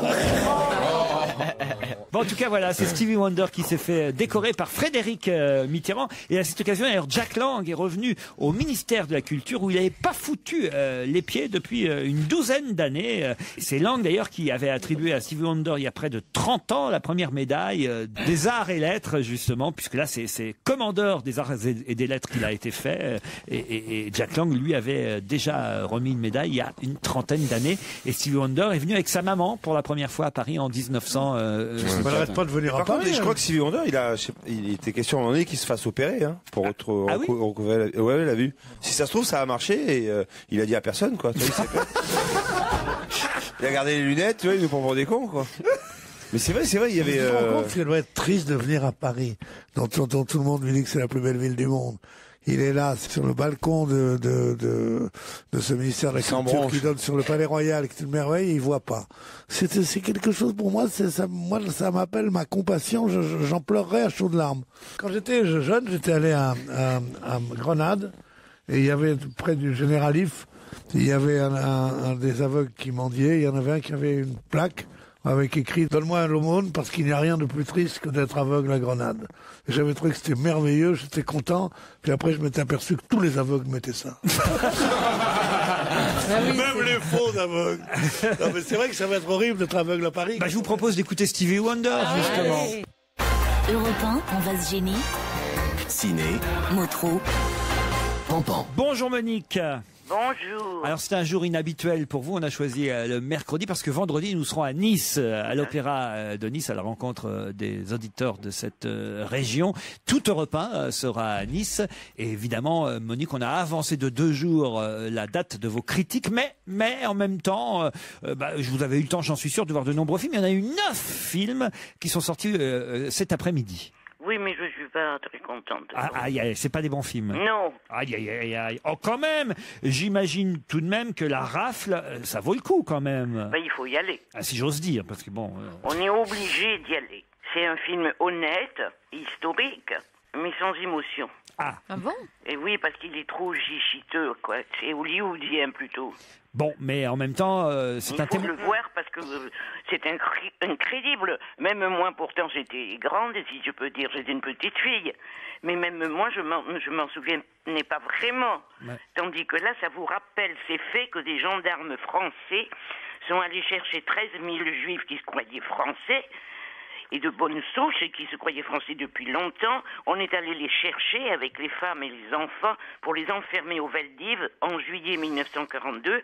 Ils n'avaient ni boisson, ni eau, ni rien. Ils étaient morts de peur parce qu'ils se doutaient bien qu'après ça n'allait pas s'arranger. C'est donc un truc qu'il faut voir parce qu'il ne faut pas oublier ce qui s'est passé. Malheureusement, il n'y a pas assez d'émotion, mais c'est quand même un film très bien fait. Monique, Voilà. je partage exactement ton émotion et ton truc pour ce film, mais il faut être précis dans ce genre de choses. C'était pas, sur les 13 000 juifs, il y avait seulement 4 000 juifs français. Les autres n'étaient pas des juifs qui se croyaient français, qui avaient fait la guerre et tout, puisque c'était justement l'horreur de Laval qui avait vendu les juifs étrangers. Donc il y avait une grande majorité de juifs étrangers qu'on appelait les marchands de casquettes et qui n'avaient pas la nationalité française. Ce qui n'enlève rien l'horreur du truc, mais puisqu'on est à mettre les points sur les i sur cette période pour une fois, et demain on n'en parlera plus pendant 30 ans, mais autant le dire. Voilà, je t'embrasse ma poulette. Dis-moi, il y en a un autre. Les convois de la honte, c'est un documentaire de Raphaël Delpar qui raconte en somme la suite de la rafle. On a amené les Juifs dans des wagons plombés, en pleine chaleur, en plein été. C'est un petit documentaire, mais il m'a fait pleurer. Les convois de la honte, vous dites, c'est ça? Il faut le voir aussi. Hein. C'est un tout petit circuit, mais c'est un grand documentaire. Moi, ça m'a fait pleurer, c'est très touchant. Bon, on passe à des films peut-être un peu plus joyeux. Alors, Pièce montée, un film de Denis Granier de Fer avec Jean-Pierre Mariel, Jérémy Régnier. Je me souviens qu'à l'Alpe d'Huez, on avait évoqué ce film avec, entre autres, Jérémy Régnier. Il y a aussi Daniel Darieux et Christophe Alévèque dans ce film, Pièce montée. Eh bien, c'est plutôt un film démonté. Parce qu'évidemment, comme d'habitude, il n'y a pas de scénariste. Ils sont partis, c'est comme les dinosaures. On nous les a. Ils ont eu une catastrophe, il n'y a plus de scénariste. Mais c'est quand même très sympa. Au moins, ça essaie de faire rire. Et Jean-Pierre Mariel, il y arrive. C'est un curé marrant, olé, qui préfère le vin de messe à tout, qui est amoureux d'une vieille qu'il retrouve, qui est aussi amoureuse de lui. C'est Daniel Darieux. Tous les deux, ils sont très marrants. Et voilà. Bon, donc rien que pour eux, il faut le voir. Donc c'est plutôt sympathique quand même. Les chèvres du Pentagone. Alors avec un casting incroyable, hein, puisque George Clooney, Ewan McGregor, Kevin Spacey, Jeff Bridges sont à l'affiche de ce film. Mais moi, je vous calme. C'est les dindes du Pentagone. Ah oui? C'est idiot. C'est un épisode particulièrement idiot, il faut dire, de la guerre en Irak où Bush, qui vous connaissez Bush, et qui n'était pas une ânerie près, il avait inventé une unité spéciale chargée de donner aux soldats des forces psychiques leur permettant de tuer les gens comme ça par la pensée et de casser les murs, enfin voilà. Mais c'est difficile à montrer et ça fait con, quoi. Donc c'est pas réussi, les chèvres du Pentagone. Non, moi je trouve pas. Hein. Bon, alors oublions. Le rêve italien cette fois. Oh ben décidément. Ah oui. Moi je m'y suis précipité aussi parce qu'après le film de Michele Placido qui est un ancien acteur, après Romance Criminale qui était très bien, je comptais voir un autre bon film, mais c'est pas bon. Il raconte, si vous voulez, la période quand il était jeune et qu'il lui arrivait la même chose, quoi. Bon. Il était flic. Et ce qui s'est passé pendant qu'il était flic, c'est pas réussi. C'est bizarre d'ailleurs que ce soit pas réussi. Ça aurait dû. Sans laisser de traces, on revient à un film français avec Benoît Magimel et François-Xavier de Maison, sans oublier Julie Gaillet. Il y a pas mal de critiques dans la presse aujourd'hui sur ce film français, Sans laisser de traces. Eh ben, au début, je croyais l'avoir aimé, figurez-vous, ce film. Et alors? Et puis, il faut pas trop réfléchir, surtout moi, hein. Parce que après, quand j'ai réfléchi, je me suis dit, au bout d'un moment, on n'y croit plus. Donc, Étienne, Benoît Magimel, il dirige un énorme groupe financier. Et pourquoi? Parce qu'il a fait des mauvaises choses. Il a piqué le brevet d'un monsieur qui avait inventé un détergent super puissant. Alors il a honte de ça, il le dit à un ami d'enfance qu'il retrouve dans la rue, François-Xavier de Maison, et l'autre lui confie qu'il faut aller s'excuser. Bon, bref, alors à partir de là, on n'y croit plus du tout. Il se passe que des catastrophes. Le scénario part en couille, lui aussi. Le guerrier silencieux, maintenant, avec Mads Mikkelsen, Martin Steven. Un film danois. Eh bien, j'observe une minute de silence en l'honneur de ce film auquel je n'ai rien compris. Vous êtes silencieuse aussi, la guerrière silencieuse alors. Oui, exactement. On l'évite. Alors, Fleur du désert. Maintenant, qu'est-ce qu'il y a comme film aujourd'hui? Un film franco-autrichien. Eh bien oui, c'est très bien joué par une petite noire, Lia Kebede, qui est pleine d'émotions et qui joue une noire très connue, Waris Dires, je crois que c'est comme ça, qui est devenue un mannequin célèbre après avoir vécu une vie d'horreur. Elle a été sauvée par une Anglaise, je crois. Elle est devenue un mannequin célèbre et maintenant elle passe sa vie à lutter contre l'excision. Ça s'appelle comme ça, l'excision. Alors on voit les horreurs de l'excision, d'abord sur la petite héroïne, dès l'âge de 3 ans, et les gens qui lui faisaient subir ça, c'était pas du tout par méchanceté, c'était par abus de religion. On les estropiait, les filles. Alors elles se battent contre ça. Et ça dure toujours, mais ça, c'est plutôt réussi. Ah, c'est réussi. Ah, c'est très émouvant. Ça, c'est très réussi. Bon, et Chloé, pour terminer, on a un film qui s'appelle Chloé, avec, entre autres, Julianne Moore, Liam Neeson. Alors, Julianne Moore, qui d'habitude très bien, elle est jalouse, là. Alors, elle engage une escort girl pour tenter son mari qu'elle croit infidèle. Le fameux test. Le problème, je peux pas en dire de plus sans dévoiler le film, et ce serait vraiment dommage. Ah, parce que c'est réussi, ça. Non. Ah, oh bah alors.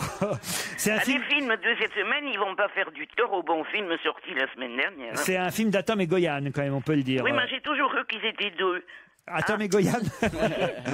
Chloé, on oublie aussi. Bah écoutez, alors si je fais le point là sur les films sortis aujourd'hui mercredi, fait des économies. On peut dire qu'il y a quand même, ne serait-ce que par devoir de mémoire et pour montrer aux plus jeunes qui ne connaîtraient pas cette partie de l'histoire de France, on peut aller voir La Rafle, le film de Rose Bosch avec Mélanie Laurent, Jean Reno, Gad Elmaleh, Sylvie Testu entre autres. Gad Elmaleh est génial. Hein. On peut aussi aller voir Pièce montée, une comédie sympathique, on va dire, avec Jean-Pierre Mariel, Daniel Darieux et Jérémy Régnier.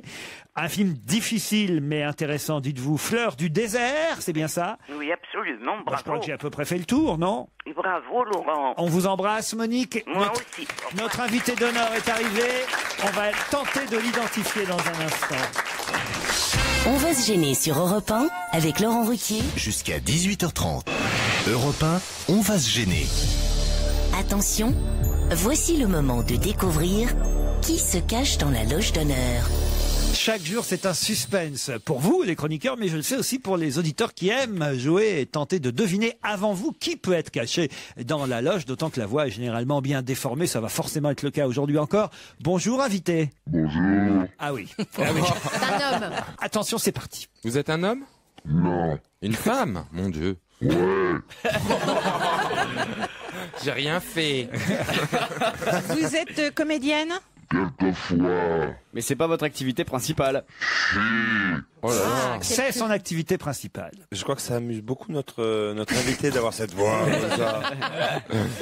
Vous êtes humoriste? Pas vraiment. Pas vraiment. Non. Pas vraiment. Non. Pas vraiment. Vous êtes rigolote quand Mais même. vous êtes drôle. Oh, je suis pas triste.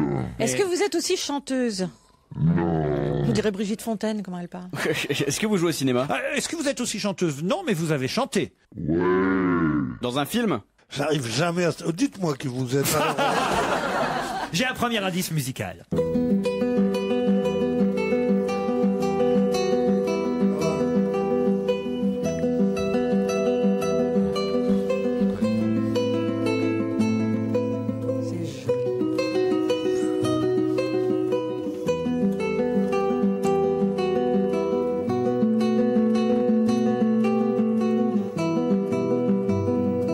Alors, Est-ce que vous avez tourné un film quand vous aviez 5 ans? Non. Est-ce que vous avez été ma femme? Heureusement, non.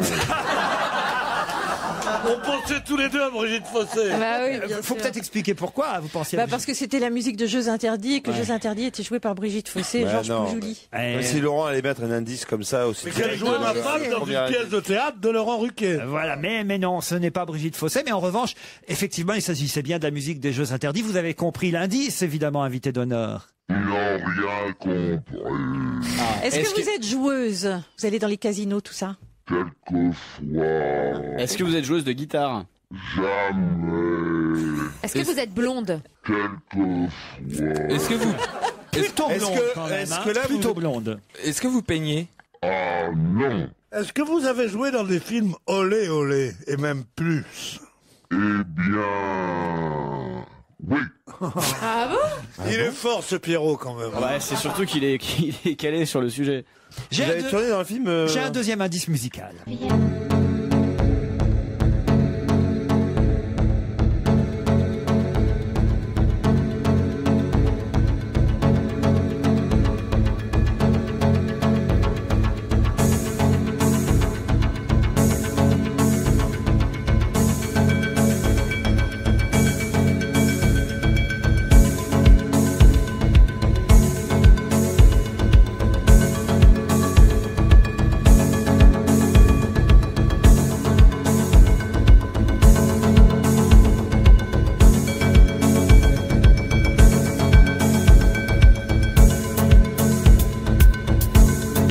chose? Rien du tout.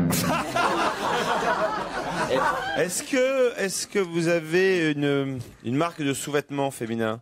Est-ce que vous avez créé une marque de sous-vêtements féminins? Mais non. Ah, dommage. C'est tout à la messe.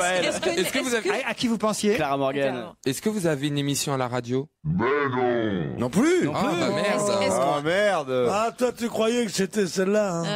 Ah ouais, bah toi aussi, regarde, t'as l'air bien déçu d'un coup. Est-ce que nous, on vous connaît personnellement? Je ne crois pas. Peut-être certains d'entre vous, mais j'en suis pas sûr. Certains d'entre vous, oui, sûrement. Ouais, certain. Mais en tout cas, vous connaissez notre invité d'honneur. Mais attention, vous allez devoir continuer à poser quelques questions après la pub. Europe 1, on va se gêner. Attention, voici le moment de découvrir qui se cache dans la loge d'honneur. Pour l'instant, on sait que notre invitée est comédienne. Elle a parfois chanté, mais ce n'est pas son activité principale. On la connaît surtout comme comédienne, actrice, plutôt au théâtre, mais aussi parfois au cinéma. On a reconnu le générique du film Jeux interdits, qui a un rapport avec notre invitée actrice. Vous n'avez pas posé les bonnes questions pour évidemment l'identifier. Pour l'instant, vous n'en savez guère plus au final. Est-ce que vous avez déjà dansé dans un cabaret? Non. Est-ce que vous avez plus de 40 ans? Un peu plus. Et normalement, on ne pose pas de questions sur l'âge, mais je vous accorde le fait que notre invité ait plus de 40 ans. Quand vous avez dit tout à l'heure que vous aviez joué dans un film coquin, est-ce que c'est à l'occasion de ces films réalisés par des réalisatrices célèbres sur Canal+, il y a 1 ou 2 ans? Alors, je vais vous dire, je l'ai su après un film coquin. Je faisais un rôle habillé dans la forêt et correct dans un garage. Notre invitée s'est rendu compte seulement après qu'elle avait joué dans un film coquin, érotique, mais ce n'est pas une habituée des films érotiques. Est-ce que vous avez des origines alsaciennes? Vous pensiez à Charlotte de Turquie. Ouais, bien sûr, mais c'était pas dans un garage, c'était dans la pas forêt. Charlotte. J'ai un troisième indice. Ah.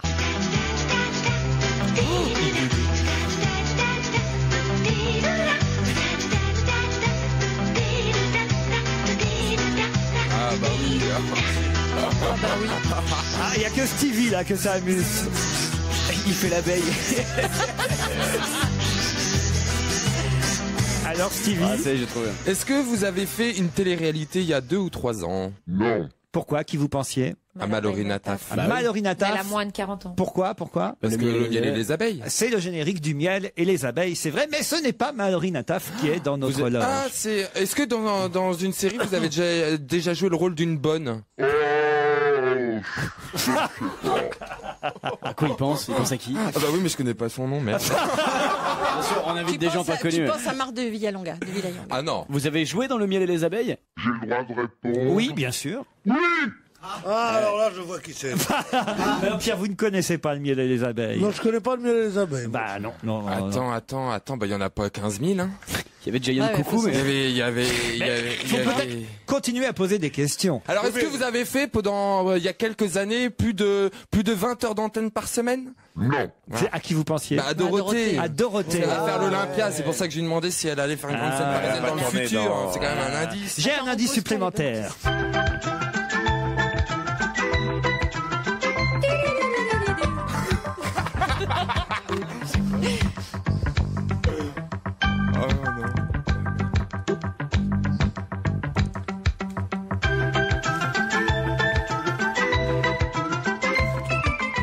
Est-ce que ça vous dit quelque chose? L'Académie des Neufs. C'est l'Académie des Neufs. Exactement, c'est l'indice supplémentaire pour identifier notre invité. Est-ce que votre nom de famille, c'est un nom de ville? Non. À qui vous pensiez? À Micheline Dax. Micheline Dax.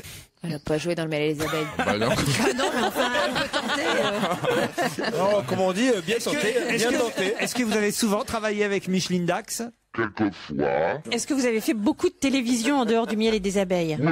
Uniquement. Est-ce que vous avez animé des émissions? Animé, non. Est-ce que vous avez co-animé? Oui. Avec Guy Lux? Ah non. Simone Garnier dans le miel et les abeilles. Est-ce que vous me connaissez personnellement? Mon nom ne vous dira rien, Albert? Mais si, je vous connais. Vous avez couché avec Pierre déjà? Jamais. Oh, dommage. Vous avez raté quelque chose. J'ai un dernier indice.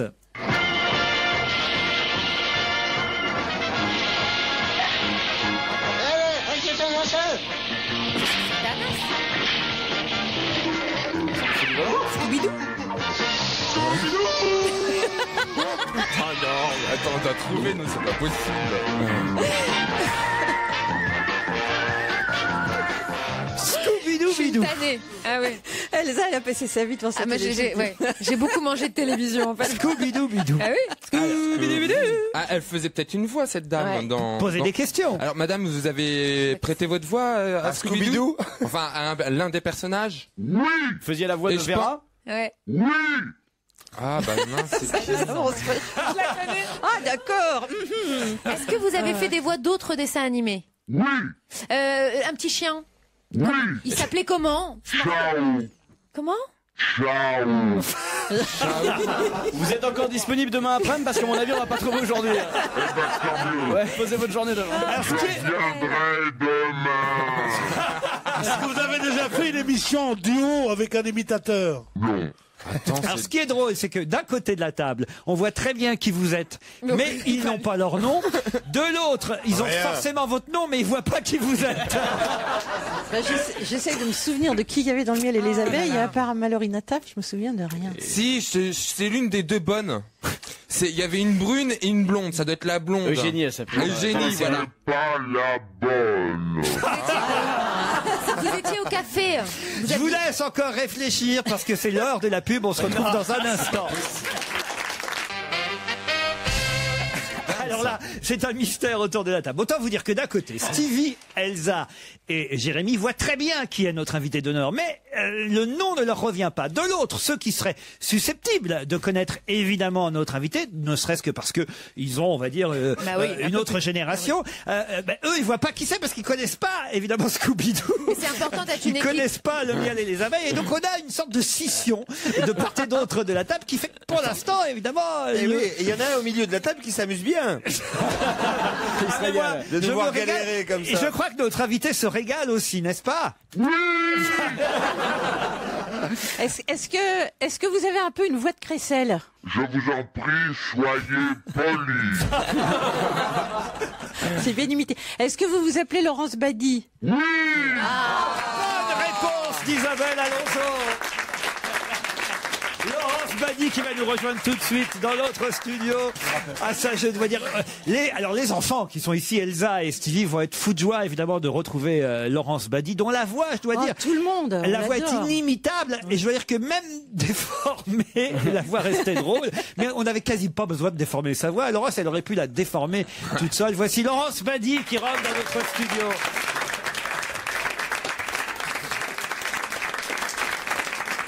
Tout le plaisir est pour nous, tout le plaisir est pour nous, c'est le titre de la pièce que joue Laurence Badi actuellement avec Virginie Lemoine et Thierry Redler. Une pièce. Théâtre Rive-Gauche. Voilà, au théâtre Rive-Gauche. Ce serait bien qu'il la mette sur l'affiche, hein, vous le direz à l'attaché de presse qui fera mieux son travail la prochaine fois. Ah, mais je vais lui dire. Ah bah oui, il n'y a même pas le nom du théâtre sur au théâtre Rive-Gauche. Donc, tout le plaisir est pour nous. Une comédie, évidemment, Laurence. Bien entendu. Votre voix déformée ainsi, ça vous a plu? Oh, j'adore. Ah ouais. Alors, vous savez qu'on va revisiter toutes les musiques qu'on a pu entendre ensemble, parce que c'est vrai que ça a fait sécher mes camarades, en commençant par les jeux interdits. Évidemment, ils ont tous pensé à Brigitte Fossé. Bien sûr. Et vous faisiez quoi dans Jeux interdits? Berthe, la fille aînée qui se roulait dans les champs avec Amédée, entre autres. C'est un joli souvenir, les Jeux interdits? Charmant. Ah oui, c'est un merveilleux souvenir. Alors, l'indice suivant, ça ne nous a pas beaucoup...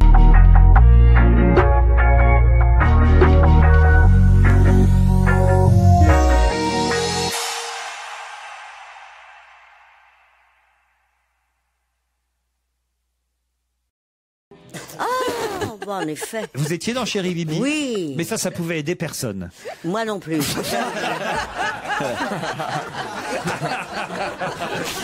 L'indice suivant.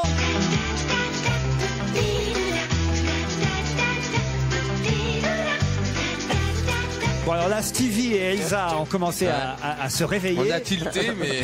Le miel et les abeilles. Vous étiez qui dans le miel et les abeilles? J'étais la tante Marthe. Et mais vous n'êtes pas dans tous les épisodes. Ah non, pas dans tous. Il a l'intégrale. Il a les coffrets et tout. Pas dans tous, non. C'est un peu comme Mitterrand avec Casanova pour le miel et les abeilles. Il connaît des passages entiers, mais il connaît pas toute l'œuvre.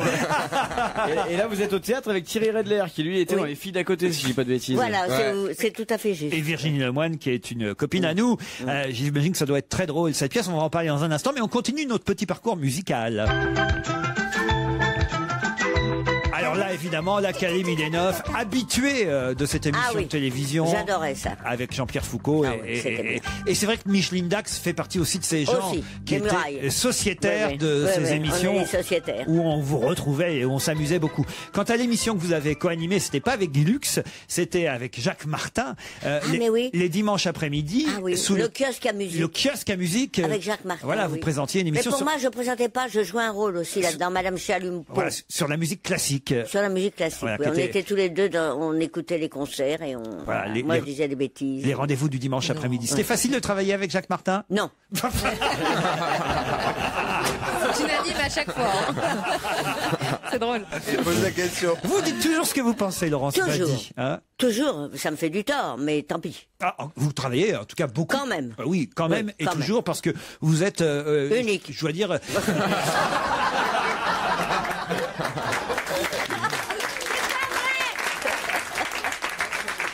Moi qui ai eu la chance d'avoir dans une de mes distributions Laurence Badi aux côtés de Pierre Palmade et Isabelle Mergo dans Si c'était à refaire, je dois dire que c'est avec plaisir que je vous retrouverai un jour ou l'autre sur les planches. Je l'espère bien. Parce que quand on vous écrit un rôle, ça je dois dire qu'il est démultiplié par 10 ou par 100, tellement évidemment Laurence a un impact sur le public. C'est-à-dire qu'on peut vous donner quasiment le bottin à lire, vous, Laurence. J'aime mieux une pièce de vous. Elle est gentille quand même. Un autre indice musical.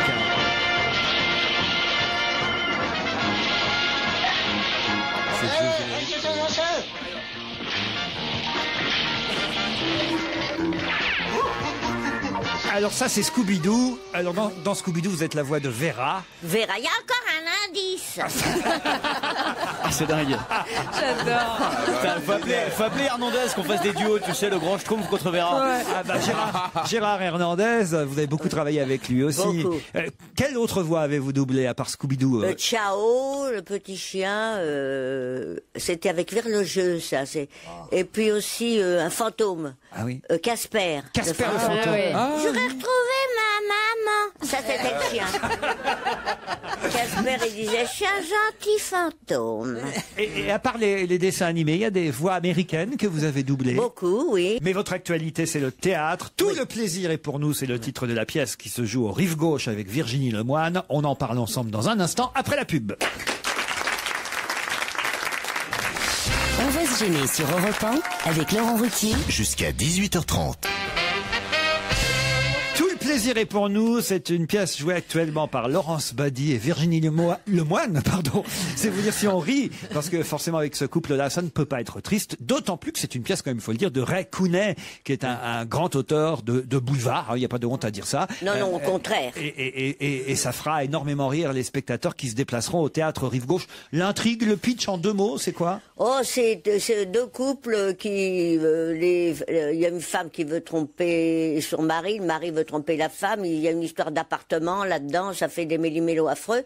Et moi, je suis une bonne femme qui arrive pour trouver un éditeur, ils sont éditeurs, et je ne comprends rien, on me fait croire que la femme n'est pas la femme, que l'homme n'est pas l'homme. Enfin, c'est très difficile à expliquer. Vous jouez le rôle de Anne-Suzy Bouillon de Chazourne. Oui, s'il vous plaît. Elle est drôle. Ah ça, elle est drôle. Ça, je peux vous garantir qu'elle est drôle. Qui est l'adaptateur de cette pièce anglaise? Eh bien, voyez-vous, c'est Sébastien Castro qui, de temps en temps, nous fait l'honneur de venir jouer, qui est un sublime comédien, qui en ce moment... De temps en temps, il n'est pas fidèle, Castro? Non, il n'est pas fidèle. Ça, c'est... C'est ce qu'on appelle un trait d'esprit, quoi, oui. Oui, mais très brillant. Brillant, merci. Je regarde quand même votre filmographie, mine de rien, Laurence Badi, ça commence à faire. Hein. Il y a quand même, commence à faire. Il y a quand même des tas de films assez incroyables dans lesquels vous avez pu... Oui, celui où j'ai été dans un film coquin, comme vous avez dit, ça s'appelait Prenez la queue comme tout le monde. J'ai vu le 2. Ça va donner un indice. Qu'est-ce qu'il y a bien, c'est que Laurent nous a dit tout à l'heure, j'y suis allé, et puis c'était une supercherie. C'est vrai qu'avec le titre, on ne pouvait pas s'imaginer. On ne m'avait pas donné le titre. Je ne connaissais pas le titre, qu'ils ont trouvé peut-être à la fin du tournage. Et moi, je faisais une américaine avec un gros cigare qui venait acheter le garage. Vous avez joué... C'est trop cher. Vous avez joué dans un film que tout le monde connaît, le fameux film avec Jean Gabin, Bourvil et La traversée de Paris. Et Louis de Funès, Ouais. La traversée de Paris. J'ai apporté un plateau de rognons. J'ai apporté un plateau de rognons. Et je l'ai apporté 80 fois parce que Gabin et Bourvil avaient le fou rire. Alors à chaque fois, on a refait la prise 80 fois. J'avais mal au bras. Vous avez joué dans un film de Truffaut, Oui, La peau douce. La peau douce, c'était bien Truffaut. Oh, très bien. Dans un film de René, La guerre est finie. Entre autres, Muriel aussi. Ouais. Je l'ai dans votre filmographie, le film Prenez la queue comme tout le monde de Jean-François Davy. Ah oui, oui, En oui. plus, vous jouiez Sucette. Ah ça, je ne savais. Ils me l'ont pas dit. Je vais leur faire un procès. Vous avez joué dans un film de Michel Audiard, Comment réussir quand on est con et pleurnichard. Oui, là je disais, parce que je disais pas grand-chose non plus. Dans Vas-y maman de Nicole He's Deburon. dead. Je disais, he's dead. Oui. Avec Jean-Yann aussi dans Je te tiens, tu me tiens par la barbichette. Ouais, c'est plus que je faisais là-dedans. Vous savez, bah, Mon oncle d'Amérique, vous nous l'avez dit, d'Alain Resnais. Bon, il y a des films un peu moins, on va dire, Prends ton passe-montagne, on va à la plage. Oh, alors là, je n'oublierai jamais ça. C'est Daniel Prévost qui tournait là-dedans. Oui. Et il est allé à la projection. Il m'a téléphoné en sortant de la projection. Il m'a dit, cocotte, je viens de boxer le metteur. Ça, c'est Prévost. Évidemment, à la télévision, dans de nombreuses émissions et feuilletons et téléfilms, c'est toujours un plaisir, en tout cas, que de vous écouter et de vous entendre, et un plaisir pour le public habitué d'aller au théâtre, de vous retrouver sur les planches, parce qu'à chaque fois, c'est quand même de la bonne humeur garantie. C'est ce que vous aimez, faire rire. Bien sûr, c'est pour ça que j'espère que vous allez venir voir notre pièce, vous qui êtes si pris. Je vais essayer de venir au théâtre Rive Gauche voir mes deux copines, Laurence Badi et Virginie Lemoine. Oh, ça serait sympa. Bah oui, je vais venir. Oh, ça c'est chouette. Puis on dînera. Oh, j'ai bien fait de venir. Et puis on dînera ensemble après. Oh, en plus ça, Enfin, tu prendras la queue comme tout le monde. Hein. Laurence Badi est à l'affiche du théâtre Rive Gauche. Tout le plaisir était pour nous. Et pour nous aussi, très cher Laurent, rendez-vous demain 16h sur Europe 1 pour On va se gêner.